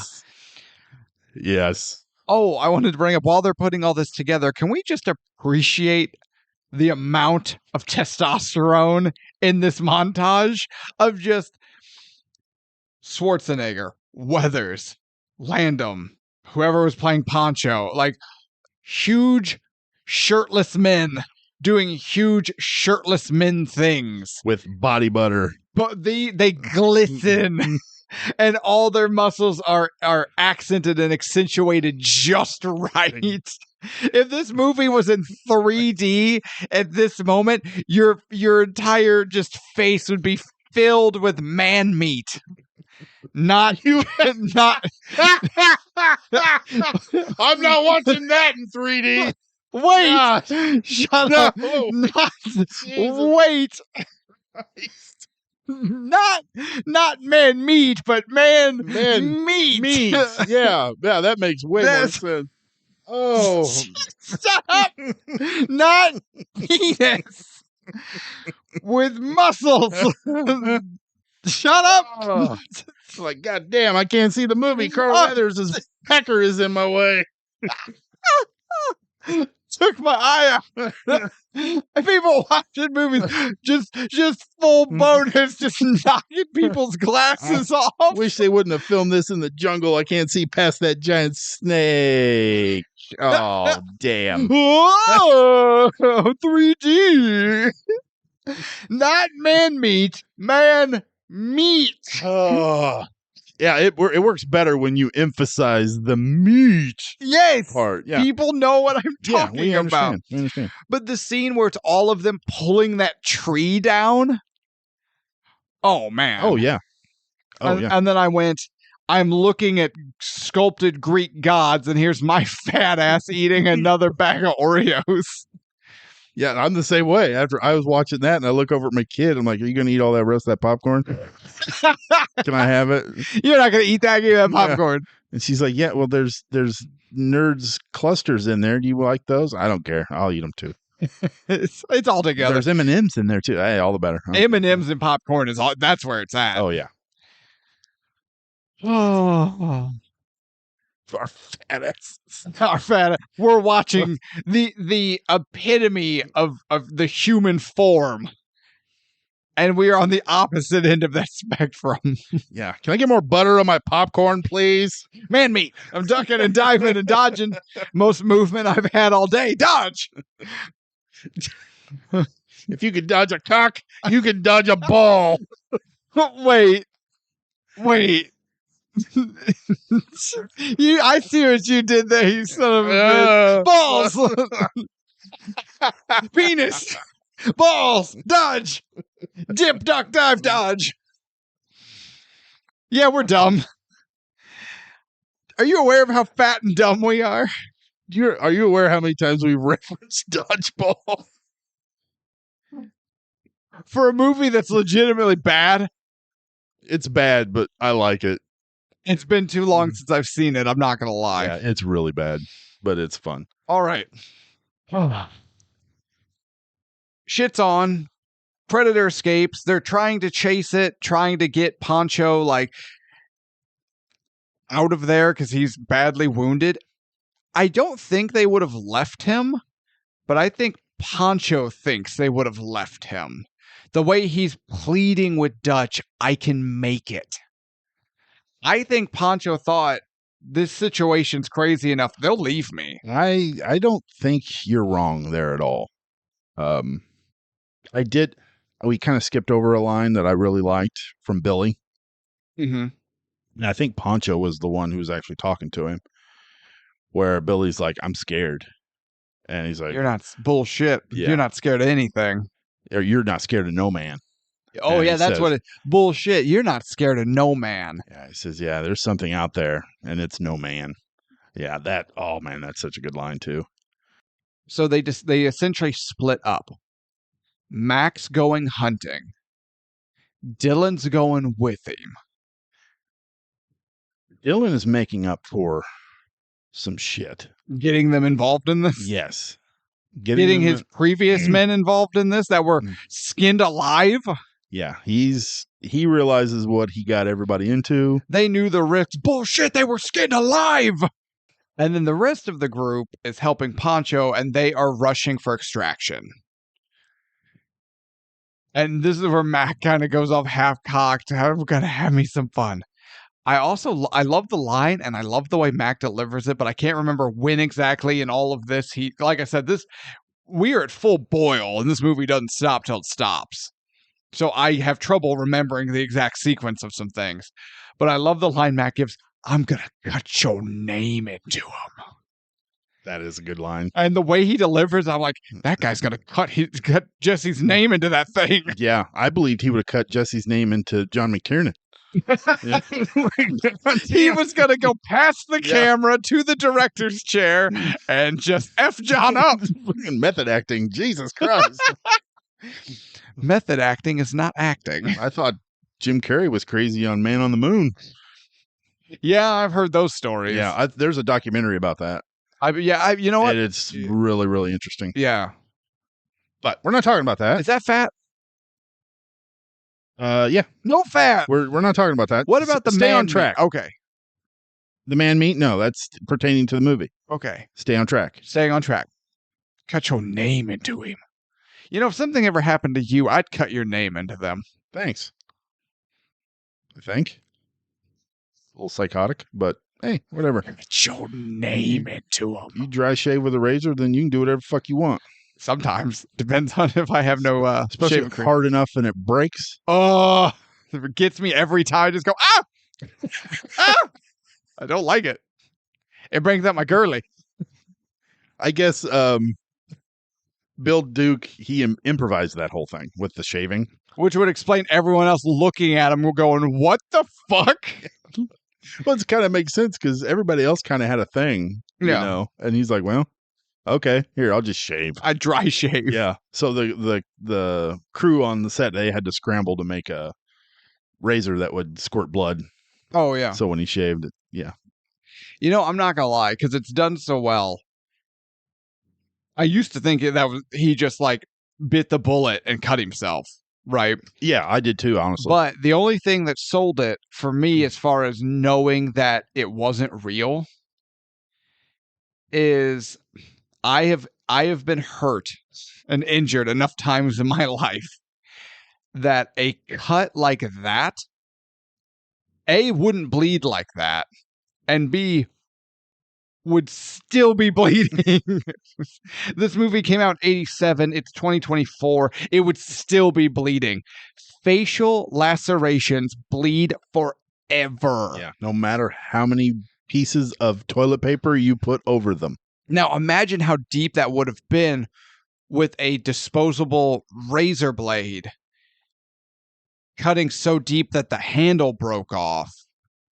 Like, that would be a deep, nasty cut that would just pour blood down his cheek and down his neck onto his chest and shoulder.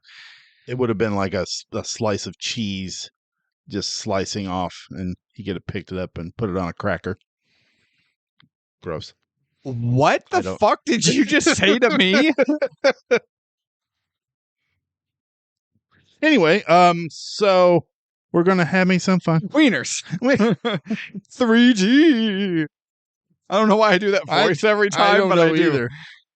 So Mac and Dylan go hunting. They go hunting. But we get kind of a revisit. Dylan's trying to find Mac, but Mac's good at this and Dylan isn't. And you just see Mac's hand come up from behind and cup Dylan's mouth so he doesn't give him away and pull him in. He's like, shh. And then points in the trees. He's like, see him? He's in those trees. And you can make out the distortion from the camo, from the Yeah, and I like how you can just kind of make it out a little bit, but Yeah. when Dylan sees it more clearly, we as the audience kind of see it more Yeah. clearly too. And that's a sweet move. That's a I good idea. like that a lot. He's like, I do see it. So Dylan comes up with a plan. You know, you get around behind, I'll sweep him to you, blah, blah, blah. This does not go well. Yeah, this saddened me too. Because Max found first crawling around, and he's looking and he's crawling, and he looks, and on the inside of his forearm, 3 red dots. He's going, what the hell? And then looks out from where he's hiding, and those 3 dots just move to his forehead. And then the camera cuts to behind his head as you hear the shoulder turret, the shoulder cannon shot, and then his head erupts like a fountain of blood over the camera lens. Such a good shot. Great shot. And the predator was literally standing on the log right on top of him. Yeah. I love that too. It was that close, and Mac didn't see him. Mm-hmm. And Mac is good at this. Mac took his eye off him. Yes, he did. Honestly, every time I watch this movie, I just go, you see him, shoot. Just shoot. Please shoot. Just shoot him. They never do. No matter how many times I watch this movie and how loud I scream at the They TV, never listen. They never listen. Stupid asses. It's like they're just doomed to repeat this. Right. So Dylan is now looking for Mac. Actually, he's like, where did Mac go? Like, this isn't the plan. Does he find Mac? He sees Mac. Yeah, he sees Mac's corpse. He does. And then he sees it running. He sees the predator running. He sees the predator start running. No, he doesn't. Not yet. He sees where Mac's corpse is looking. Looks, turns to shoot. Shoulder cannon. That's right. Cuts his arm off. That's right. Right before he can start shooting, shoulder cannon cuts his arm off at like mid bicep. And we see the severed arm fall to the ground, the muscle spasms pulling the trigger. So good. As now his SMG or whatever it was hits the ground, shooting from the muscle spasms of the severed arm as he's just screaming.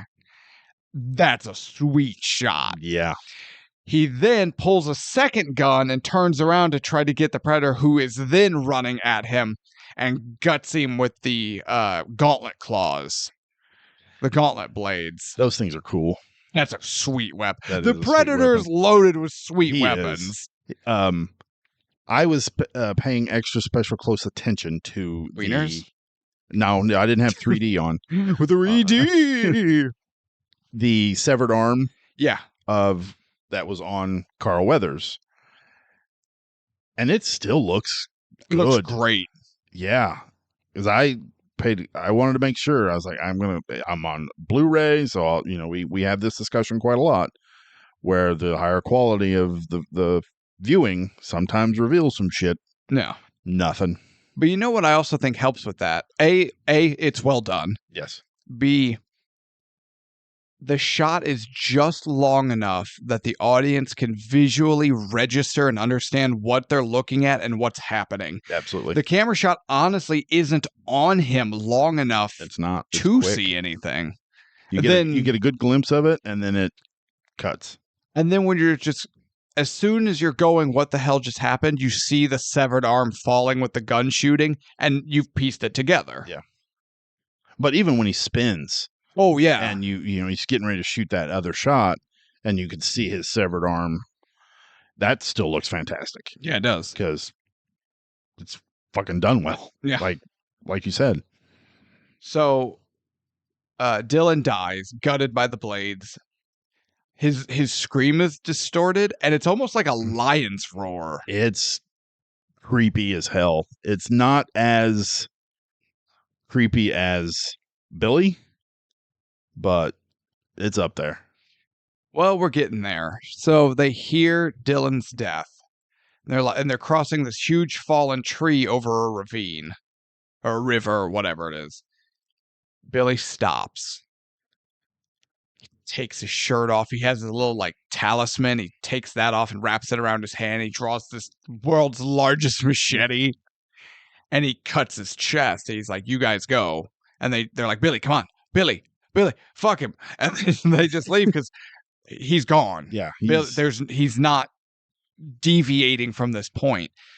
And this is a big issue. This has always been my biggest issue with this movie.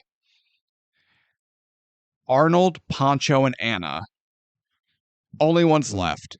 They're escaping. Then we hear the death screams of Billy off as he dies off screen. Really? Really? You're gonna kill Billy off screen? Really?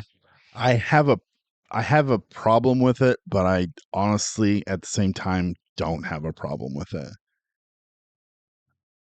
it. We've built Billy up so much to being this badass, and just to hear him die and quick just kind of builds up the Predator's mystique even more. Sure. For me, anyway. I'm like, man, Billy didn't even have a chance with this son of a bitch. Yeah, but see, part of me is like, man, he didn't have a chance. But how did he not have a chance? I want to see it. Now, I do believe there is a comic or graphic novel of Predator, and I think it goes into how Billy died, which is all well and good, but that graphic novel is not the movie. True. And wasn't written by Jim and John Thomas or directed by John McTiernan or starry Sunnyland. You know what I mean? It's not the movie. It came out after the fact, and it wasn't the original creator's intent, and it's speculative, I guess, at best, right? Yeah. I want to see Billy go out. I get that. And it's also a character that, like, I'm in some level, not like Godzilla -1 or Forrest Gump or some of these other movies, attached to these characters. They're not William Wallace and Hamish and Steven, but I'm attached enough that I want to see them go out.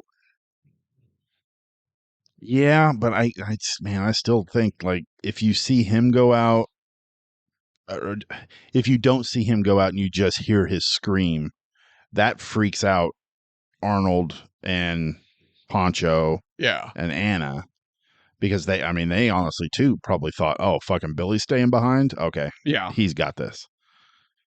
So that just builds up the Predator even more. So they're going. The Predator's right on top of them. It's in the trees, right on top of them. As they learn, as another shot of something. Was it shoulder cannon or was it something else? I'm not sure. I think it was a shoulder cannon. I think it was shoulder cannon. As Anna and Arnold are helping Pancho, we keep saying Arnold. Dutch, yeah. Also, great action hero name is Dutch. Fantastic. That's a good one. I'm just glad they didn't use his full name. His character has a full name? His character has a full name. They all have full names. Even in the credits, he's just Dutch. They all have full names. Oh, we're going to talk. Do you have the list? I have the list. Okay, pin in that. Pin in that. It's right there. But while they're carrying him, nope, just clean shot right to the temple. Boom. Pancho's out. See you later, Pancho. Thank you for coming. Yeah, and Pancho's gun goes flying. Then Anna grabs it. And that's Arnold knows. Dutch. What's up? Or Dutch knows what's up. Yeah. He's like, he is after us because we have weapons. Yeah. We are the target, the prey, the threat, the whatever. He actually kicks it out of her hand. He does. He kicks it kicks the gun out of her hands. Yes. And then begins shooting up in the general direction of where the Predator was. He is drawing attention away from her.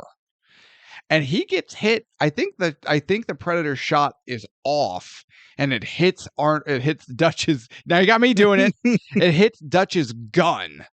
Yes. And the shrapnel catches him some, but it's not a clean shot. This is a problem I've had with this movie for years. Because it's so fast. It doesn't really show it effectively, clearly. Yeah. So when I first watched it in the theater, I was like, "What the fuck? He just took a shot to the chest and he's fine." It cut Carl Weathers' arm off. Yeah. Or Jesse the Body Ventura's chest exploded outward. Yeah, and even watching it, because I've had this thing on VHS, I've had it on DVD, now I have it on Blu-ray. Excuse me. So when I watched it for this show, I played it back frame by frame. And you can clearly see, but you have to do it frame by frame. It hits the gun gets exploded in half. Oh. And when he's falling backwards, he has one piece go one way, the other piece goes the other way. Okay. So, but I'm going to put a little bit of blame on the director. It's so fast and the cuts are so quick, you don't ever really notice it. I didn't even know the gun got cut in half. Yeah. Never. It does. I've never registered that. And again, that goes back to the director. It's just, but I think a lot of people, maybe he thought they would think that's what it hit. I don't know. But I know this movie has taken a lot of heat because of that, because I've listened to other podcasters and they're like, "Oh my God, he takes a shot to the chest and he's fine." I'm like, but he doesn't. no, that's not what happens. No, it hits him in the gun. Because Yeah. you can see, I've seen the bits of like metal or plastic or whatever fly from the gun. So I'm like, it hit the gun, but it's hard to Yeah, it's very hard to see. clearly tell what's going on here. Yeah. But it hits the gun, puts Arnold on his butt, and now Arnold's going. Now he's yelling the immortal line, "Get to the choppa." Get to the chopper. Anna's running. Arnold's got his attention, and now he's running a different direction. I like how he's running, and then he just goes, "Oh shit!" as he hits that slide. It's a slide. It's a slide. The way it's dug, it's a slide. Have you seen the behind the scenes video of them filming that? No. They have him in this little rolly cart thing on a hill, and the camera is like literally attached to it, and they just roll him down the hill.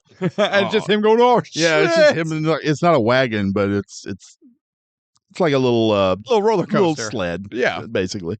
Yeah, it's so funny to watch him just like a kid. It's great. So he goes down the hill. So this it makes me think of Hot Rod. Did you ever see Hot Rod? Never seen it. So he goes up at one point in the movie, Hot Rod goes up onto a mountain to punch dance his rage. A la Footloose. But he loses his balance and ends up falling off the mountain and just has the world's longest falling scene, right? And that was Dutch here. He trips and falls and lands in the slide. And then he goes down the hill. And then he falls off the cliff. Then he lands in the water. Then he goes over the rapid. Then he goes off a waterfall. And then he goes off maybe another rapid. Like he just falls and he falls and then he falls. It's like Bob Hoskins in Who Framed Roger Rabbit when he falls out of that window of the He just falls. in Toontown. He just falls. He keeps falling. You're like, my God, how long is he going to fall? Bugs Bunny and Mickey Mouse are following alongside him. Where's your parachute? Hey, Mac. Yeah. So this is where we get the mud. Yeah. So he gets out of the water. He collapses in the mud from exhaustion and whatever. How great.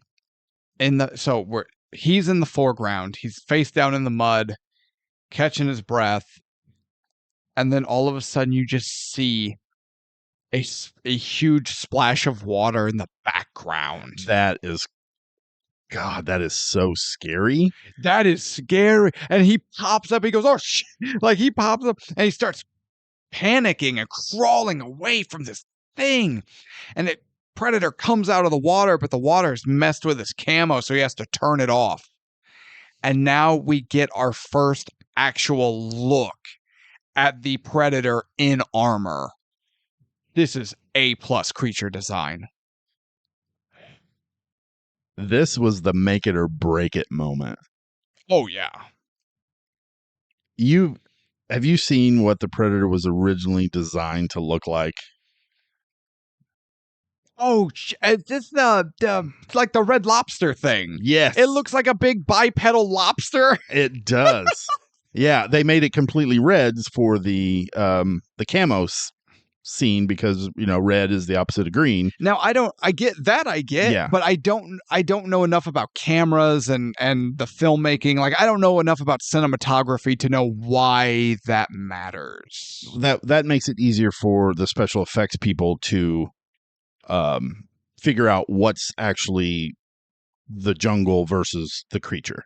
So they can not roto, like composite it but out. you composite it out in post. Yes. Okay. But yeah, it looks like a giant lobster chicken thing with got like yellow. It almost looks like a rejected Godzilla villain from like the 60s and 70s era Tojo Godzilla films. Yes. Like, and they were going to have it look, realistic with the skin tone and everything, but the face on it looked like a mixture between a duck and a fucking chicken. Hey, have you ever squared up with a mallard? Terrifying. They'll mess you up, man. That's when they had Jean-Claude Van Damme in the suit. Jean-Claude Van Damme was originally in the suit. I forgot about that. Yeah. And why he got replaced, I don't know. But I think it's probably because he went, I'm a lobster man. And I think it might be, too, because he's so short. They wanted somebody taller. The creature had to be taller to look more intimidating. Because the actor who ends up doing it was Kevin Hall. Yeah, Kevin something Hall. Yeah. Because also of Harry and the Hendersons fame. Yes. He's in the Bigfoot suit. Absolutely. Guy was like 7 foot, wasn't he? I think so. I think Hall was a big dude. He was a giant. Now, I remember growing up, and a cousin and some buddies were convinced that it wasn't Kevin Hall in the costume. They believed it was Kevin Nash. The wrestler. Yeah. And I'm going, guys, that's not what look at the credits. That's not what his name is. No, do you know how big he is? That's totally Kevin Nash. I'm going, huh? Yeah. Kids are stupid. But imagine sitting in the theater, or for you, wherever you were watching this movie Living for room. the first time, and going through all of this, seeing all your characters that you fell in love with fucking die. It's brutal. And the water splashing behind him, and you're fucking scared as shit. Like, what's coming out of this water? And here comes this brown chicken man thing out of the water. And Not it's like, the chicken man thing. What the hell is that? Yeah. Just look at it going, ugh. But what we got, masterful. That is A+ creature work. Absolutely. Stan Winston was a genius. Because it's humanoid enough for us to be able to recognize like what it is, what we're looking at, but it's different enough. We're going, okay, but what is that? What's going on? The armor, that helmet. You can show people just that helmet design and they know exactly what it is. And the dreads? Yeah. Not even the dreads, though. Just like a picture of like, here's the faceplate of the helmet. People know what that is. But the helmet, the dreads, the shoulder cannon, like, God, the Predator is an A+ monster. Absolutely. But he's looking around. He can't see Dutch because the cold, wet mud is masking his body heat. And as he leaves, Dutch grabs the mud off his shoulder, is looking and goes, he couldn't see me. I would have done without that line, I think. We don't need Dutch to say out loud, he couldn't see me. Yeah, you're right. Because it jumped back and forth between Dutch watching him and then the Predator looking around and not seeing. Like, we, as the audience, could actually make out the shape of Dutch. Yeah. So we know he's seeing him, but not seeing him. We didn't need the line. I agree. And plus, you give that too with him just looking at the creature and then grabbing the mud and looking at the mud. Exactly. That's it right there, too. Either do the mud or do the line. You don't need both. Yeah. But that's a small nitpick. But that's what we're here for. But yeah, it would have been pulls the mud off, looks at it. He can't see me when I'm covered with this mud. I must use this all the time now so that he won't be able to see me when I prepare for battle. Nailed it. I've been watching a lot of anime with my kid, and there's so much exposition in anime. I want to jump out the damn window. You know, I'm not an anime person. I Me never either. have been. And I have a lot of friends who are anime people. So, as an ongoing joke we have, either I will ask them about an anime I've just heard of, like a name of an anime, or they will be like, all right, Jake, check this out. And they will just explain a random anime they're watching to me. And it's all just nonsense. And I don't get it. I'm going, this is dumb. Why are you watching this? He's like, and then they're always just like, no, you just gotta watch it and see for yourself. I'm like, I don't want to watch it. Yeah, I know the feeling. Same way with my kid. No, if we're talking anime, we can do Pokemon, the original series. We can do like the first 3 seasons of Yu-Gi-Oh! And after that, I don't give a shit. If it wasn't on the Fox network or the WB Kids network when I was a child, I don't care. So now we get an image of Was that fat? the Predator. Yes, that was Damn fat. it. Now we get an image of the Predator cleaning his skulls. Are these skulls too small? These skulls, this has always bothered me. These skulls are too small. Oh, well, maybe they made him a little smaller to make him look bigger. Right, but I think they made them too small. Maybe, but I didn't really notice. But what I did notice was when he has the collection set up. Max? Because it's got the hole in the forehead. Giant hole in the forehead. Yeah. Nice touch. That is a nice touch. Nice touch. Now, Arnold's getting... we did it again. Dutch. He has a name. It's Dutch. Dutch is getting... Dutch Vanderlyn, that Dutch bastard. Arnold. Dutch Arnold. Dutch Arnold is his name. No, Dutch Vanderlyn. Nice Red Dead Redemption. Thank you. Just one more. Just a little more money. Just a little more money, Pancho. And then we can make it to the chopper. Just a little more. Dylan is definitely the Micah of this group. Oh, yeah. So Dutch is preparing, but here's the thing. We've talked about he's smart, he's capable, he pays attention, he learns. And everything we've learned throughout the movie now culminates as he ties it all together. He uses the bushcraft to set traps that he knows the Predator can't see. He fashions new weapons, again, out of sticks, trees, limbs, out of leaves, because he makes that bow. And he's got it from the sticks, and he ties the vine arrow or the vine string, and he makes arrows, and he's got grenades, but he takes the powder out and wraps it in leaves. Can't see if it's wrapped because it looks natural.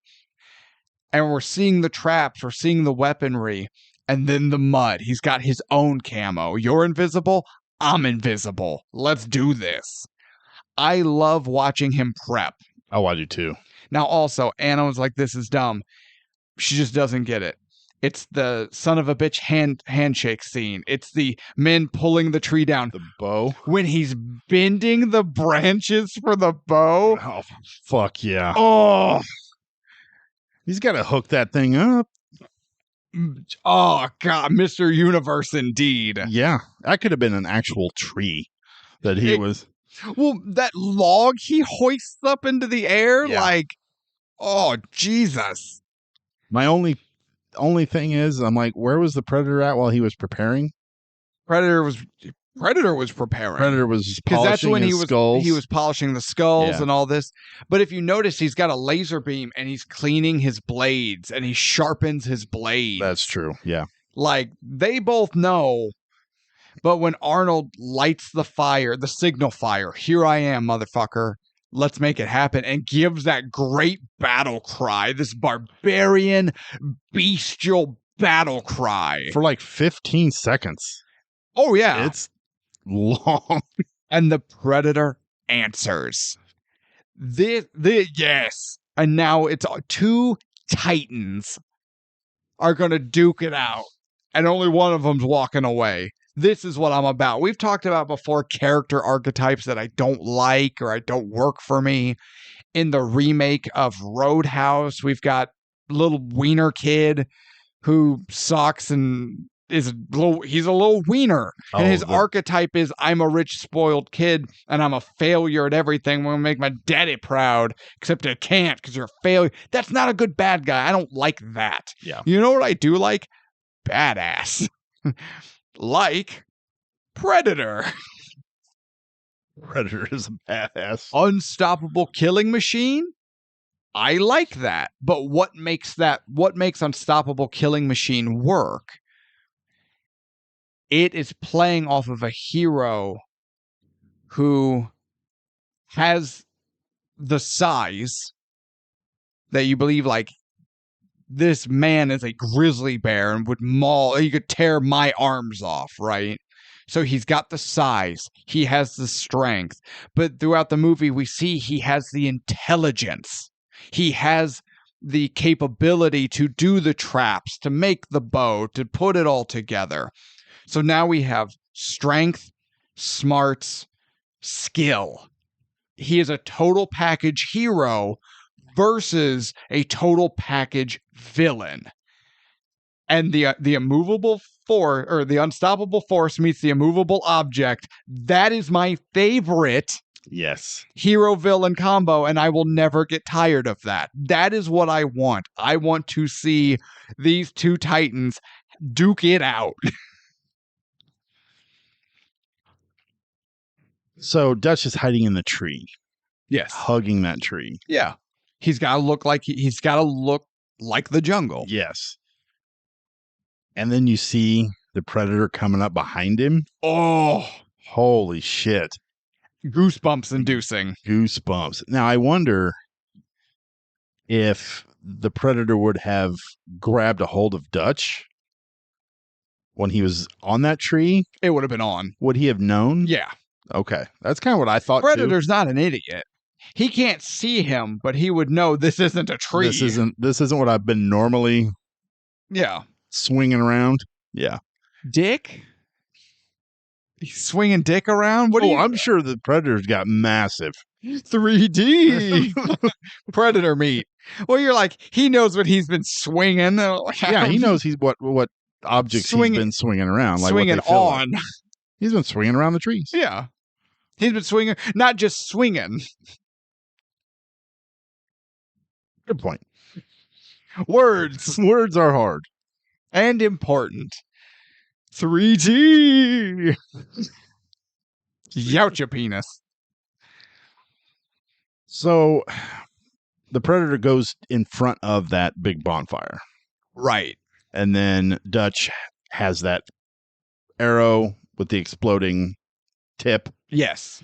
And he shoots it. One of my nitpicks. Mm-hmm.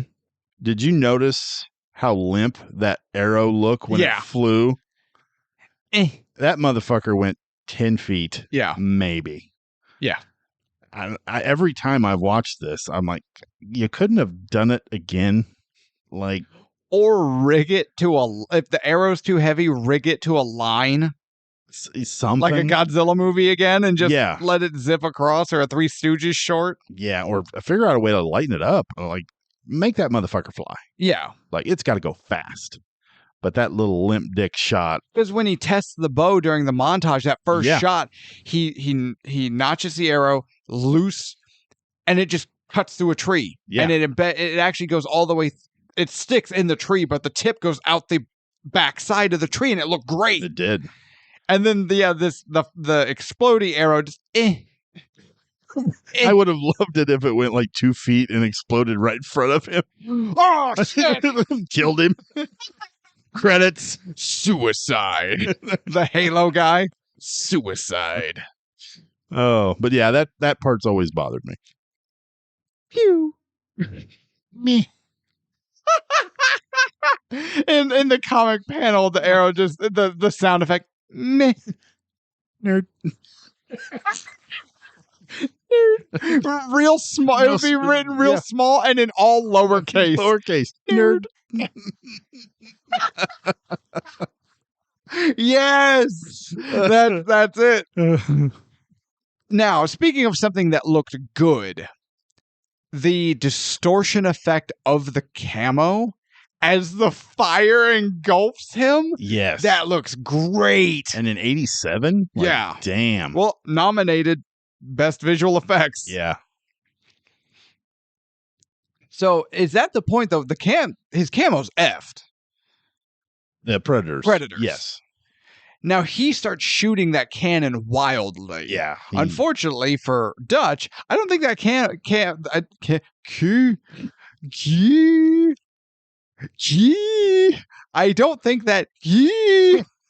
I don't think that cannon You has. sound like his camo. I don't. Short circuiting. Nerd. I don't think the cannon has ammo. So we see Dutch. He falls out of the tree to try to get to his next hidey hole, but he's holding his ribs. He's spitting a little blood. I think the Predator couldn't see him. I think it was just sheer volume of shots exploding. Yeah, because he shoots in multiple directions. Oh, she shoots in all directions because that cannon's just. He's lucky he didn't shoot himself in the side of the head. It's probably got a safety device. Like on World War II fighter planes, they had that little device hooked up so the machine gun would only shoot when the propeller blades were not directly in front of the gun. Because, the early fighter planes, the machine gun would fire without any kind of governor, and they would just the gunners would shoot their own propellers off.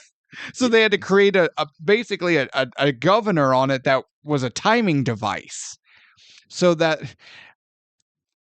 think of it like the machine gun could only shoot at an opposite time of the propeller, right? So that way, as the propeller spins, because the propeller had the 3 blades, right? Yeah. As the propeller spins, the governor would only let the machine gun shoot in between the blades. That would be nerve-wracking. No, what would be nerve-wracking is, Tevis, I'm losing altitude. What happened? Oh, shit, I'm sorry, man. I shot the propeller off. You moron! You fucking idiot! Like Last Crusade when Sean Connery blows the tail of that of their plane. I'm sorry, son. We're going down. They got us. They got us. That would have been us. Yeah. They got us. What did you do? Wait. Is this fat? No, we're talking about the cannon. Okay, that fits. Okay. So yeah, the cannon probably does have some sort of safety feature they developed so you don't just blow your own face off. I want to see the first testing of that when they got the shoulder cannon on. Guys, look how cool. Actually, I think you do in Prey. Oh, really? Think about the weapon in Prey. It has the triangle targeting device that shoots basically harpoons that homing a beacon around into the dot, right? Okay. But she alters the way it's aiming and has it pointed at him, but he doesn't realize it. Oh. And he shoots his harpoon and it goes around her and sticks himself. Yeah, okay. And they went, ooh, that's probably a flaw. Yeah. Design flaw. So yeah, fight is on. We've got the exploding javelin, we got the arrows, we got the cannon. But Dutch is following the blood, the glowy blood. Yes. Because he knows he's wounded him. It's bleeding. Yes. Something happens, and I can't remember what, that throws Dutch into the water again. And it washes off the mud. Oh,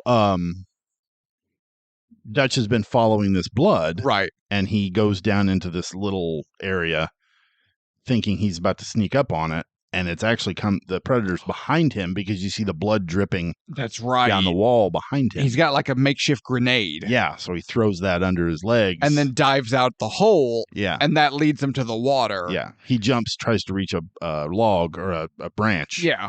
And the branch breaks and drops him off into the water. And Nerd. Cleans him off. Yeah. He jumps, and then you see him swing. It's actually a great looking stunt. Because he jumps, you see him swing, then you just see that branch snap, and it just, nerd, and then he just drops. He's done.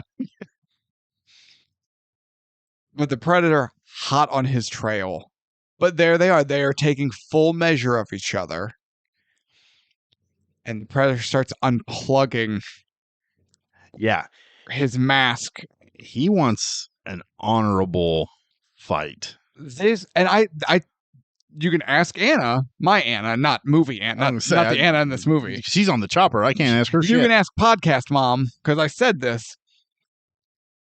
At this point, the Predator is not viewing Dutch as prey.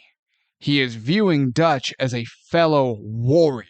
Absolutely. Which will make his trophy all the more valuable. But he's going to earn it like a warrior does.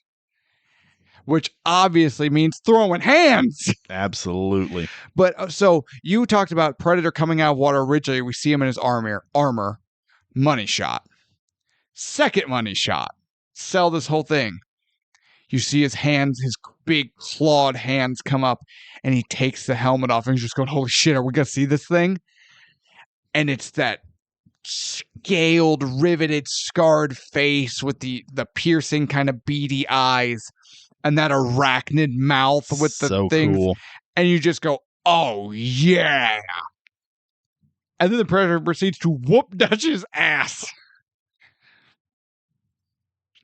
There was a time when I was a fan of The Rock. Yeah. And I thought he should go into some more Arnold-esque roles. Okay, I see that. You know, because I heard there was a rumor that he was going to be cast in to play the new Terminator, which I'm like, okay, I could see him as the Terminator, the physique. Yeah. There's no way The Rock would have allowed what happens to Dutch in this moment to happen. Which ruins it. Yeah. And this makes me like Arnold all the more. But I looked into this a little more. The original plot for Predator had Dutch pitted against the Predator alone. There was no team. There was nobody else. It was just him and the Predator. Okay. And Arnold thought this was a bad idea. Yeah. And that's when he told, I don't know if he's the one that came up with the idea of the army team, but he basically was like, no, this is a terrible idea. We need something different. And that's when they came up with the team. And I like that a lot. Oh, he's right on the money. Yeah, but he could have been the greedy asshole. Oh, yeah, you want me to be the lone person, the lone human in this movie? Absolutely, let's do it. Mm-hmm. I can carry all the spotlight on me. All the spotlight on me. Nobody looking at anything else besides me. And he didn't do that. See, though, hear me out. What we have here, if I can make a really ham-fisted sports analogy here, what we have here is the difference between a player who is a really good player, but all they care about is boosting their stats, and their team doesn't go all the way, to somebody who understands I'm only as good as my team and uses their skill to help everyone, to help the team. So they pass the ball, right? They get in position, and that team goes to the playoffs and goes to the Final Four and then wins the championship. Absolutely. Versus, we got eliminated in round 2 because ball hog over here sucks. We got eliminated, but man, what are you guys doing? I got 80 points. Yeah. How many assists you got? What the fuck is an assist? I got 80 points. Yeah. Exactly. Yeah. No, 100%. I agree. But there's some kind of joy I got out of, after all the shit that we've slogged through with, seeing some of these actors that won't take a loss. Yeah. I enjoyed watching Dutch get his ass kicked. Because it made you root for him more. Exactly. And you went, this thing has killed everyone else. It's going to kill Dutch. Yeah. Now, We have a character that we like. He's a good character. We liked his team. We watched them all eat it. Now we're worried about this character. This is important. We have a character we like. We're worried about him. We see him get ready, and he's using his abilities, and he starts to win, and you're rooting for him. And then he starts to lose. The seesaw tilts the other way, and he starts to lose, and he starts to lose hard. And now we're rooting for him more, and we're worried about him more. Because holy shit, when the Predator grabs Dutch by the throat and lifts him off the ground, and we get that great shot of Arnold's feet kicking. Yeah, and but they're like face to face. Yeah, they're face to face, and Arnold's like 2 feet off the ground, and the Predator's got him up in the air, but with one hand by the throat, and you're just going, God damn, right? That's what. We've talked about with Jackie Chan. We've talked about, and unfortunately, not enough action sequences. You need the back and forth. That's what tells the story. He and the Predator start trading blows, and the Predator's whipping his ass, but gets him by the throat, gets him up, and we get a breather here in the fight. Dutch is still in trouble. We are still worried about him. But you see, what does the Predator do? He doesn't gut him. Doesn't just beat the shit out of him. Pauses a moment. Can see him and starts turning his face, looking at his trophy. I take it different. That's a good way to put it. I don't see it that way. Okay.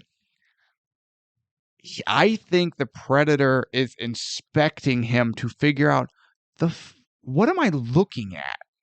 You are different. What makes you different? I think he is are you the same as as these other trophies I have that I killed effortlessly? That's a good way to look at it. I've always looked at it as the Predator is examining this being. What are you? Well, he even says it because Arnold says, what the hell are you? Well, we'll put a pin in that. Yeah. But I look at, because he's looking and he's like, what is this thing? And he's looking, he's like, I see the same skulls like I have and the spinal column. And like, he's not different, but he is different. What is making him different? That's how I've always taken it. I like that a lot. Which then plays into the end as well. Absolutely. I like that a lot. Fight continues. Dutch is losing, but lures the Predator back into his booby traps. Because we get the great Predators, he's ready to end it. They've traded punches enough. And he pulls the gauntlet blades out. We've played enough games.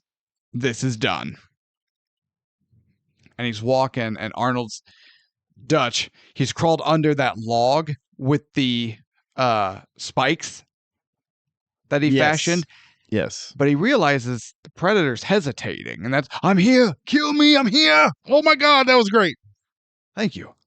Which I love that line. He's like, do it. And the Predator's coming, and he goes, wait a minute. The fuck is that? And he's like, oh. And you see him feel it, and he feels the spike, and he actually takes the time to look at it, and he's like, this motherfucker. And then, but again, hear me out. There's a story being told here within the action. We see Dutch leading him back to the traps, and we go, we saw him make the spikes. We see he has a chance here. He can save himself. And then we see him, I'm here, kill me. And the Predator's coming. We're going, yeah, this is it. Smart. Then the rug gets pulled out from under Dutch and from under the audience when, oh no. The look on Dutch's face. As the Predator finds the traps and then goes up and around them. And we just go, that's it. It's over. And then as Dutch is looking up at the Predator, sees his last Hail Mary, that giant tree trunk he hoisted up into the air. He kicks the branch that was supporting it. The thing comes down, crushes the Predator. His final Hail Mary throw, and it paid off. And but he's still, then we hear coughing. and Dutch gets that big rock, and he's got it up over his head. He's just gonna smash this thing's brains in and just be done. And that's when we see the Predator. He's done. He's I mean, done. Yep. he's done. He's bleeding. He's coughing up blood. But that's when Arnold's really taking a good look at him and hits him with, "What the hell are you?" And the Predator looks right back at him and hits him with, "What the hell are you?" Because if you listen, it's not just a mimic. No, this is different. There's a different inflection in how the Predator says it. He is turning that Uno reverse. He is turning that question back to Arnold, because he looked at Arnold. He looked at Dutch. He was examining that skull. What makes you different? You are not human. I've killed humans. Your species is not this capable. Dutch hits him with, "What the hell are you?" And that thing's looking back at him and goes, "What the hell are you?" And then sets the bomb. Yeah. One other reason why I like the beginning scene with the ship dropping off the Predator onto the planet and taking off. If you're going to do sequels in the future, it makes more sense with that setup than the crash landing of an alien's vessel. Oh, right. Because clearly there were other beings on a spaceship that flew away. Yes. So if you wanted to do another sequel, but you just had a crash landed alien vessel, how many times can we do that? Right. So, and the fact that Dutch had his Hail Mary to take out the Predator and does it. And then the Predator fires back with, "Oh, yeah? You had one thing, motherfucker. I got another." Yeah. And fires back at him with his Hail Mary. It's such a good beginning to end battle scene, fight scene. And not just fisticuffs, but battle of wits. Yes, there's a lot of intelligence in this fight. Strategy, tactics, traps, etc. The Predator is an extremely smart villain. Mm-hmm. This kind of goes back to my issue I had with when we did The Patriot. Mm-hmm. That ambush scene where all the British soldiers seem to be incompetent. Oh, where yeah. they're just, confused and shooting from the hip. And if they would have, in The Patriot, if they would have made those British soldiers competent, stick to their training, and Mel Gibson's character still took them out, that would have built up Mel Gibson's character way more than them just being incompetent bunch of goofballs almost. Yeah. And that's what this movie does. Predator does so well is it builds up the Predator to be super smart, super effective, and that makes Dutch's character that much better. I'm with you. I see that. Yeah. Bomb goes off. Dutch escapes because he gets far enough away and then gets under the water. Yes. And that survives the blast. The chopper sees it. They go to investigate. They land. Anna's on the chopper. She made it. And then they get Dutch. And then that last shot of just Dutch exhausted, staring up at the ceiling of the chopper. I don't know what he sees, but it's not the ceiling of the chopper. No. Part of me has always thought he's died. Like, he is to the end of his life. Like, he's just sitting there and he's like, fuck this. I'm just going to let the life drain out of me. Because who knows what was in that blast. That's true. Too. But because he doesn't blink. No. He does a little bit towards the end, but man, for the longest time, you zoom in on his face. I'm like, is he dead? I just looked at it as pure exhaustion and loss. Yeah, but I don't know. As far as like his team, they were his friends. They've been doing this for so long and wiped out. Yep. Quick. And in such an unimaginable way, an alien killing machine What? Yeah. You're just doing your job that you've done hundreds of times. But I could see where maybe he was dead there, but I didn't take it that way. But don't we learn in, not that it matters for the show, we're just in conversation. He is referenced in Predator 2, is he not? About there was a surviving commando who gave a debriefing about this being. I think you're right. Was it 2 or was it in No, because I'm pretty sure it's Gary Predators? Busey. Yeah, okay, you're right. I think you're right. Although it's been a hot minute since I've seen Predator 2. Yeah, I've watched it within the last 3 years. Okay. Yeah, So you should know better than I. I do recall something to that effect. But now that you say it's Gary Busey, I'm pretty sure No. that's who it was. But there's one moment that I have an issue with on the chopper. The pilot was Kevin Hall, Oh, yeah. who played the Predator. But when you look out the window of that chopper, of the passenger or the door side, it's almost like they forgot to put visual effects there because that's all blue. It's almost like the blue screen. I know what you're talking about. Yeah. I'm assuming it's probably just the sky, But it looks weird. It does look weird. Really, yeah. really blue screeny. I forgot about, but I know exactly what you're talking about. Yeah. So I think maybe they're like, oh, we forgot to put the visual effects here. Well, people just think it's the sky. It's fine. Oops. No. And we can't close this out without talking Those end credits. the end credits. What an odd, bold choice. What the hell? So everybody, what we're going to do is we're going to have you all turn and mug at the camera like you're in an 80s sitcom. Yeah, I can imagine John McTiernan was like, all right, everybody gather around. You've all seen Different Strokes. Yeah, you guys remember the beginning to the TGIF kickoff show, Full House. You know how they all look at the camera and give a big old grin, and then It's Full House. It's Full House. It's Full House. And we flash your name up at the bottom. Yeah. We're going to do that, but at the end, for reasons.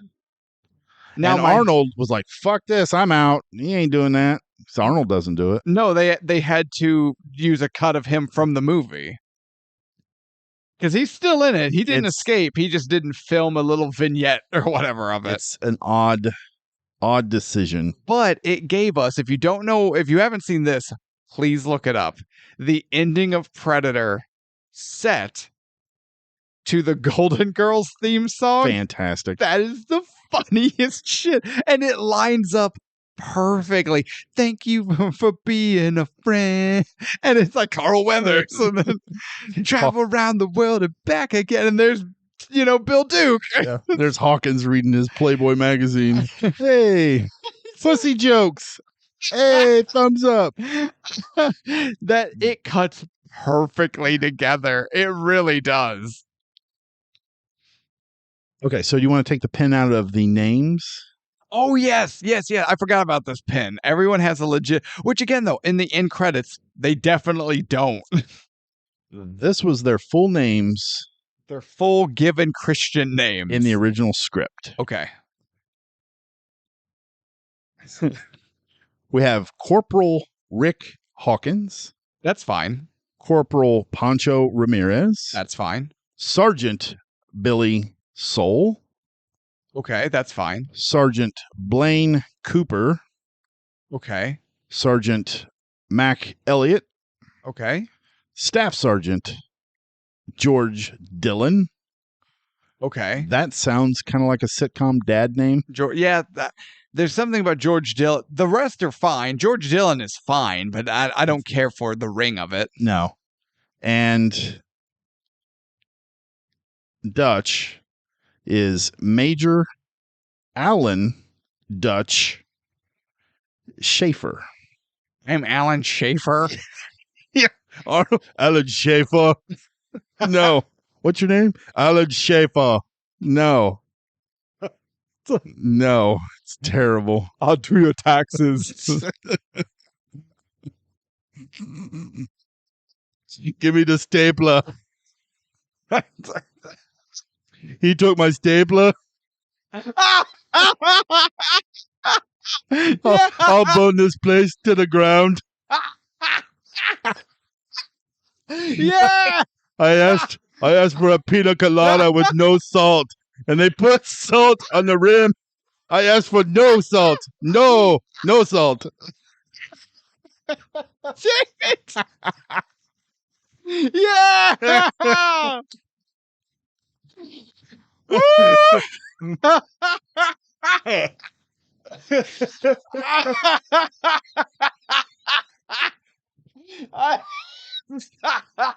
It's for pina colada. No salts. Oh my god. Oh, that hurts.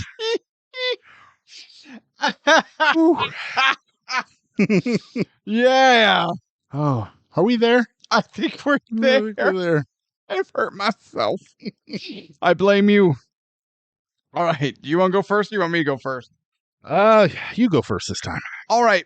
1987 Predator. It's my stapler.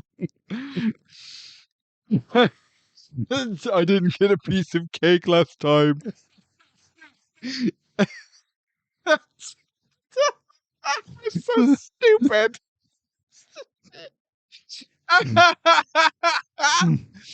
Oh,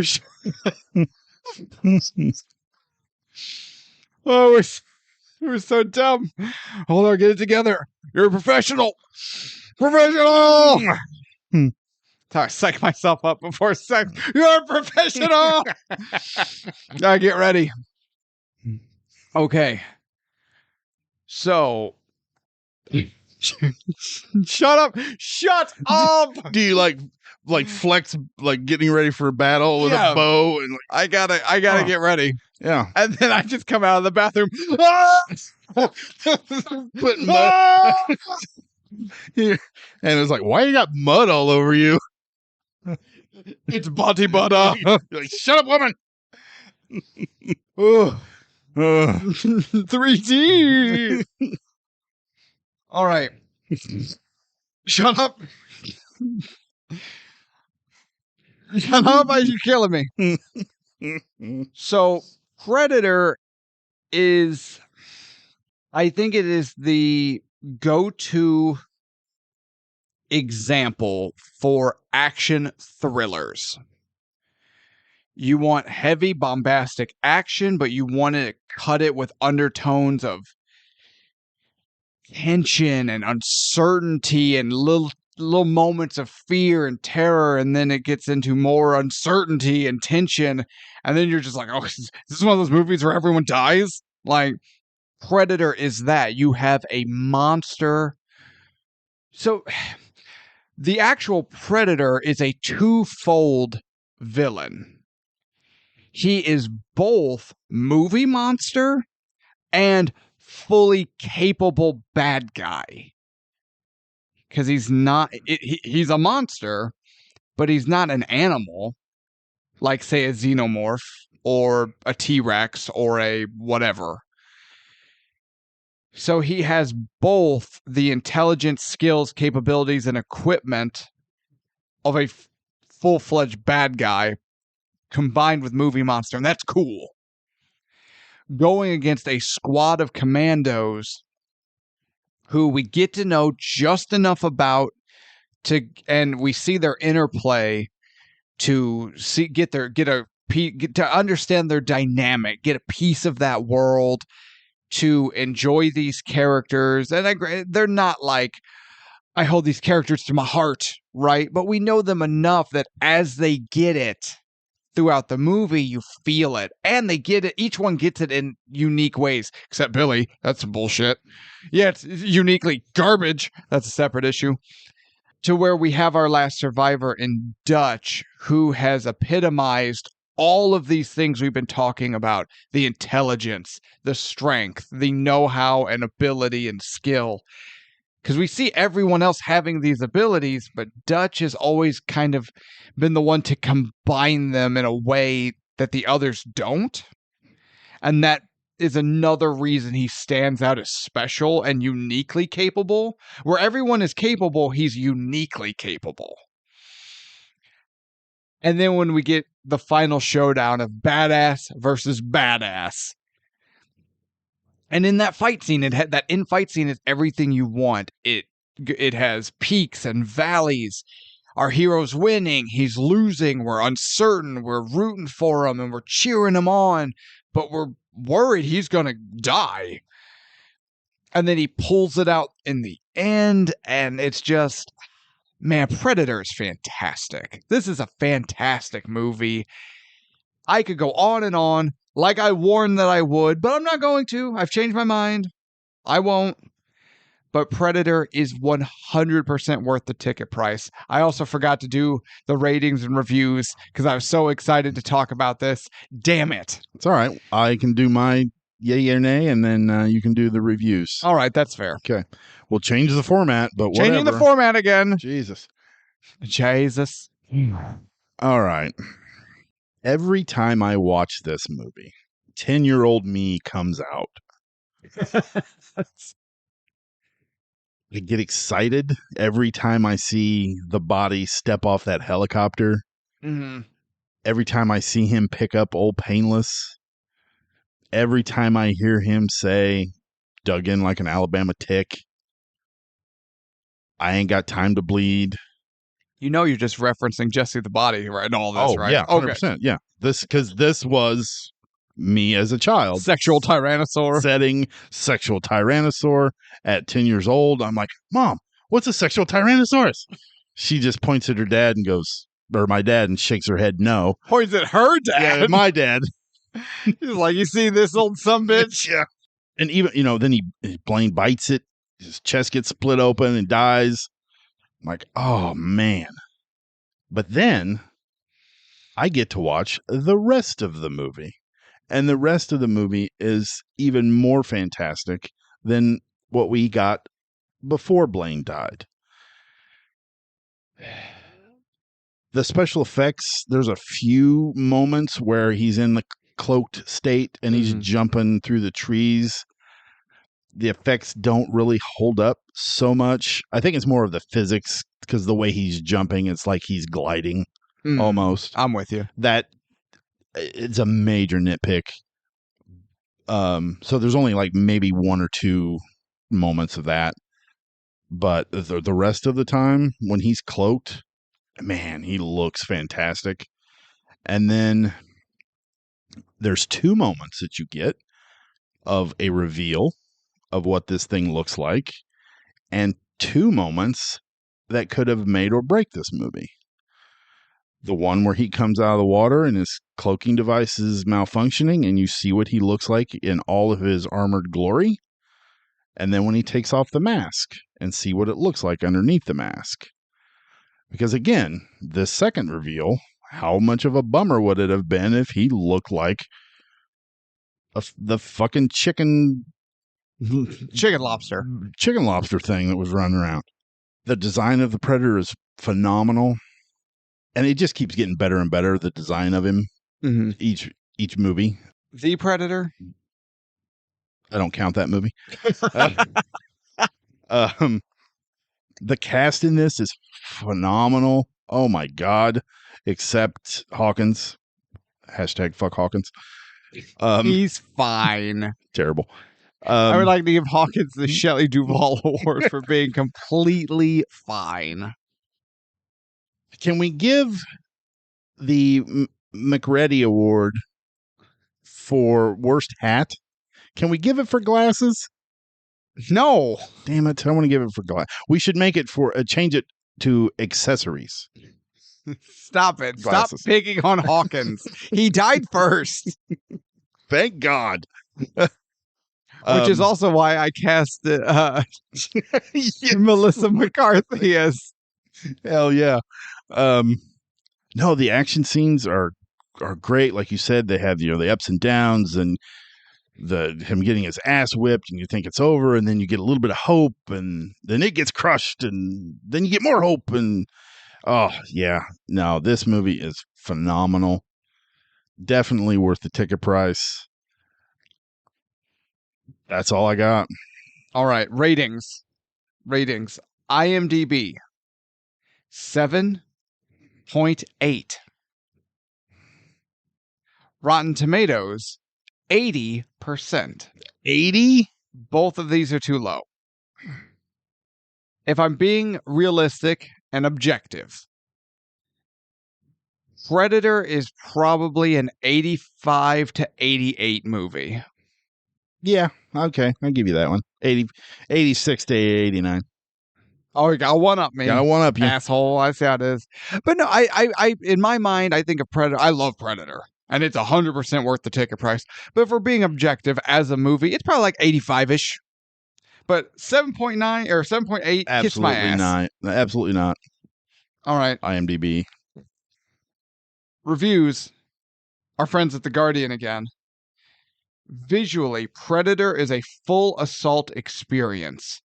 McTiernan mixes a range of shots with fast precision and full blast effects. Ebert. Ebies. Predator moves at a breakneck pace. It has strong and simple characterizations. It has good location photography and terrific special effects.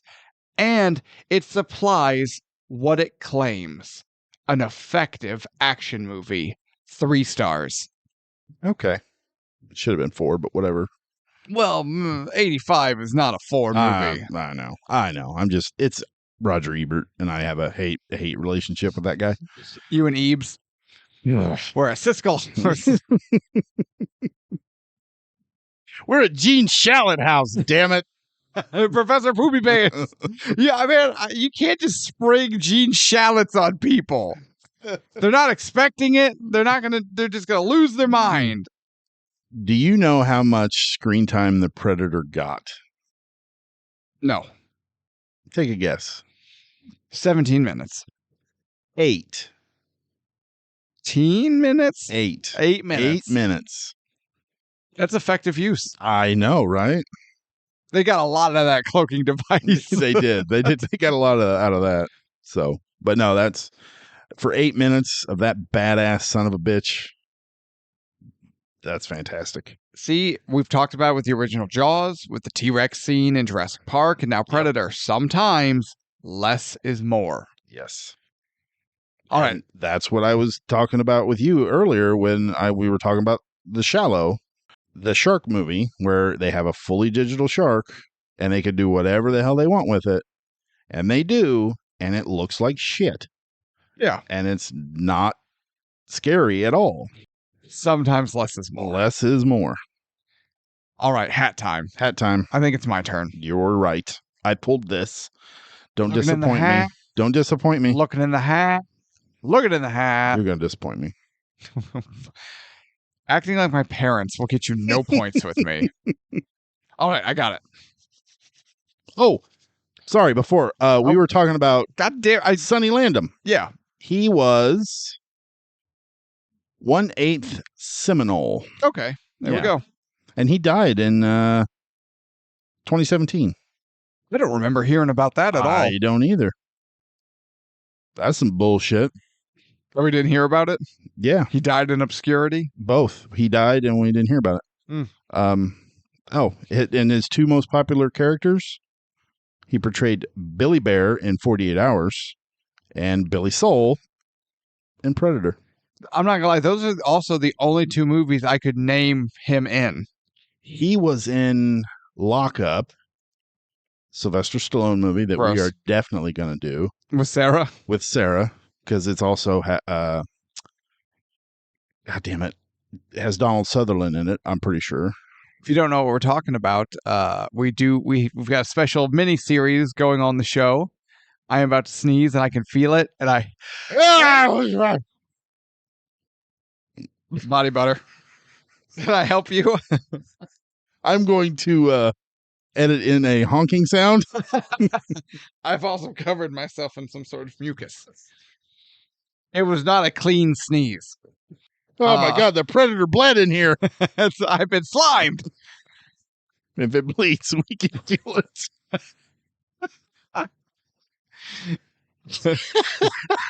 Shut up. Oh, God, it's all over my chin. Jesus Christ. How many times have I said that in my life? Now, what was I talking about? Oh, if you don't know what we were talking about before I sneezed, we have a mini series going on the show called Sarah and Sly, where we force friend of the show and noted woman, Sarah, to watch every movie in the Sylvester Stallone filmography to determine once and for all if she is actually a fan of Sylvester Stallone as an actor. So tune in for Sarah and Sly. What's the movie you got? All right, are we ready now? Yeah. All right. Quit sidetracking him all the time. Damn. Yeah, my fault. All right. Hint. Diplomatic immunity. Oh my God. Are we doing a sequel? We're doing Lethal Weapon 2! Mel Gibson! Yeah! Mel Gibson, baby. Okay. I am going to warn you, too. When we did Die Hard, after we took Die Hard out of the hat, I put in Die Hard 2. Yes. Same way with Raiders of the Lost Ark. I put in Temple of Doom, and I put in Last Crusade, because that doesn't matter, because one's a prequel and one's a sequel, so they both can go in. Okay, I'm with you. So there are sequels in the hat. And prequels in the hat. And prequels in the hat. So I'm excited for Lethal Weapon 2. Lethal Weapon 2. Because I'm excited that I hope the next sequel we pull out is Lethal Weapon 3. Is God no, is Die Hard 2. Lethal Weapon 3. And not that I'm excited for Die Hard 2, because I'm not a big fan of Die Hard 2. It's an okay Die Hard. I want to get to Die Hard with a Vengeance. But Die Hard 2 has the dad from Good Times. That is true, and that man scared the shit out of me when I was a kid. I get that. What about Waterworld 2? Is there a Waterworld 2? I feel like that would be a shitty movie they made. It's like Roadhouse 2, where it's his son. Yeah. it's the Aquaman's son. Because you didn't really want me. I'm a little dickless He goes back nerd. to the island to meet up with him, and she's like, "Guess what I got?" Has a little How did she fish say it baby. like that? Oh God! Yeah, fish baby. Yeah, because she had sex with the mariner while the I know, his but name why was couldn't watching. you just call it a mutant or just say it has gills? Don't call it a fish baby. Because that's what it would be, as a fish baby. No, yeah, but that conjures up images of like The Fly, where what's her face is having nightmares about her growing baby, and she has the nightmare that she gives birth to a literal fly larva. Oh yeah, see, fish baby. That would be even better. Make Waterworld 2 a horror movie. Why? Attack of the Gills. I don't know. Waterworld 2, Attack of the Gills. We got to do something different to make it better than Waterworld. Yeah, make it good. Murderous fish baby. Murderous fish baby on a rampage to find his dad. Okay, picture that adorable kid from the original Pet Sematary. Now add gills. Same little knife. His tendons. scalpel. Yeah. How do you get a scalpel? Oh, I have no idea. It's been so long since I've or seen were that they movie. Scissors? I think can't it was a remember. scalpel. I thought it was a scalpel too. Although his dad was a doctor. Ah, that's true. Yeah. There it is. We puzzled it out sometimes. Dad's better. Yeah. Yeah. Are we done? I think we're done. I think we're done. Okay, everyone. Yeah. Thank you all for listening. I'm Jake. Over there, across the way, it's Tevis. Are you the old man from Pet Sematary? His name was Fred Gwynn, motherfucker, and you put some respect on it. Or are you a 1940s radio announcer? Right over there, we have my co-host extraordinaire. And up above us, we see the Hindenburg burst into flames. Holy shit. You can't say holy shit on the radio. Now, why is this fish baby here? Why does he have a scalpel? My word, this world has certainly gone to shit. You can't say shit on the air. We're standing on the roof of the building. Godzilla walking past us now. You would think we would run away in terror, but we are delivering the radio news as it's happening live. Oh, God, the beast is looking at us. Morons. What are we doing? We're doing the outro. We're doing the outro. Wow. Deep cleansing breath. Wow. Thank you all so much for listening. I'm Jake. That's Tevis. We're Ticket Price. This has been Predator. Check it out if you haven't, or if you haven't lately. I'm going to go home and watch it again because it's just that damn good. Tune in next week, episode 53, as we take a look at Lethal Weapon 2. Are you mouthing the words that I'm saying because you know what I'm going to say? I will slap the piss out of you. This is the meanest bit you've ever done because it just affects me. You are a right bastard.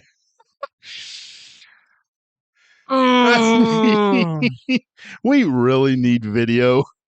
I know. I'm working on it. Oh. All right. If you don't know, September 4th, 2023 was our first ever episode on the show. So coming September marks our 1-year anniversary, and we are doing something a little special. We will celebrate the entire month of September, celebrating our 1-year anniversary. And to do that, we are ripping the Band-Aid, not just off Lord of the Rings, but we will be covering all of them. Oh, yeah. We're going to do Fellowship, into Two Towers, into Return of the King. And I know what you're thinking, Jake. September is going to have 4 weeks and you only have 3 movies. How do you wrap up? Let me tell you something. We have tracked down a physical copy of the 1978 animated feature Lord of the Rings, which I'm also super excited to watch. Have you ever watched it? No. I've heard about it. I've seen small clips from it, but I have never seen anything of measurable length. I don't know if I've watched it or not. It doesn't ring a bell. I know there was an animated Hobbit one. And again, I've seen clips of that, but I haven't watched that either. So tune in all month of September. We celebrate Ticket Price 1-year anniversary. We're going full Lord of the Rings. And that's just a few weeks away. So stay tuned. Thank you all for listening. If you're new to the show, if you enjoyed any of this content whatsoever, why? What's the matter with you? Get help. But also, hit that follow button and spread the word out to all of your deranged lunatic friends who laugh at ridiculous things. We have a show where we can all come together. Hit us up in the Q&A. Let us know your favorite moments or things we got wrong or whatever you want to talk about in our Q&A. Let us know if you got bingo. And as always, thank you all for listening. Be good to yourselves. Be good to each other. Good night.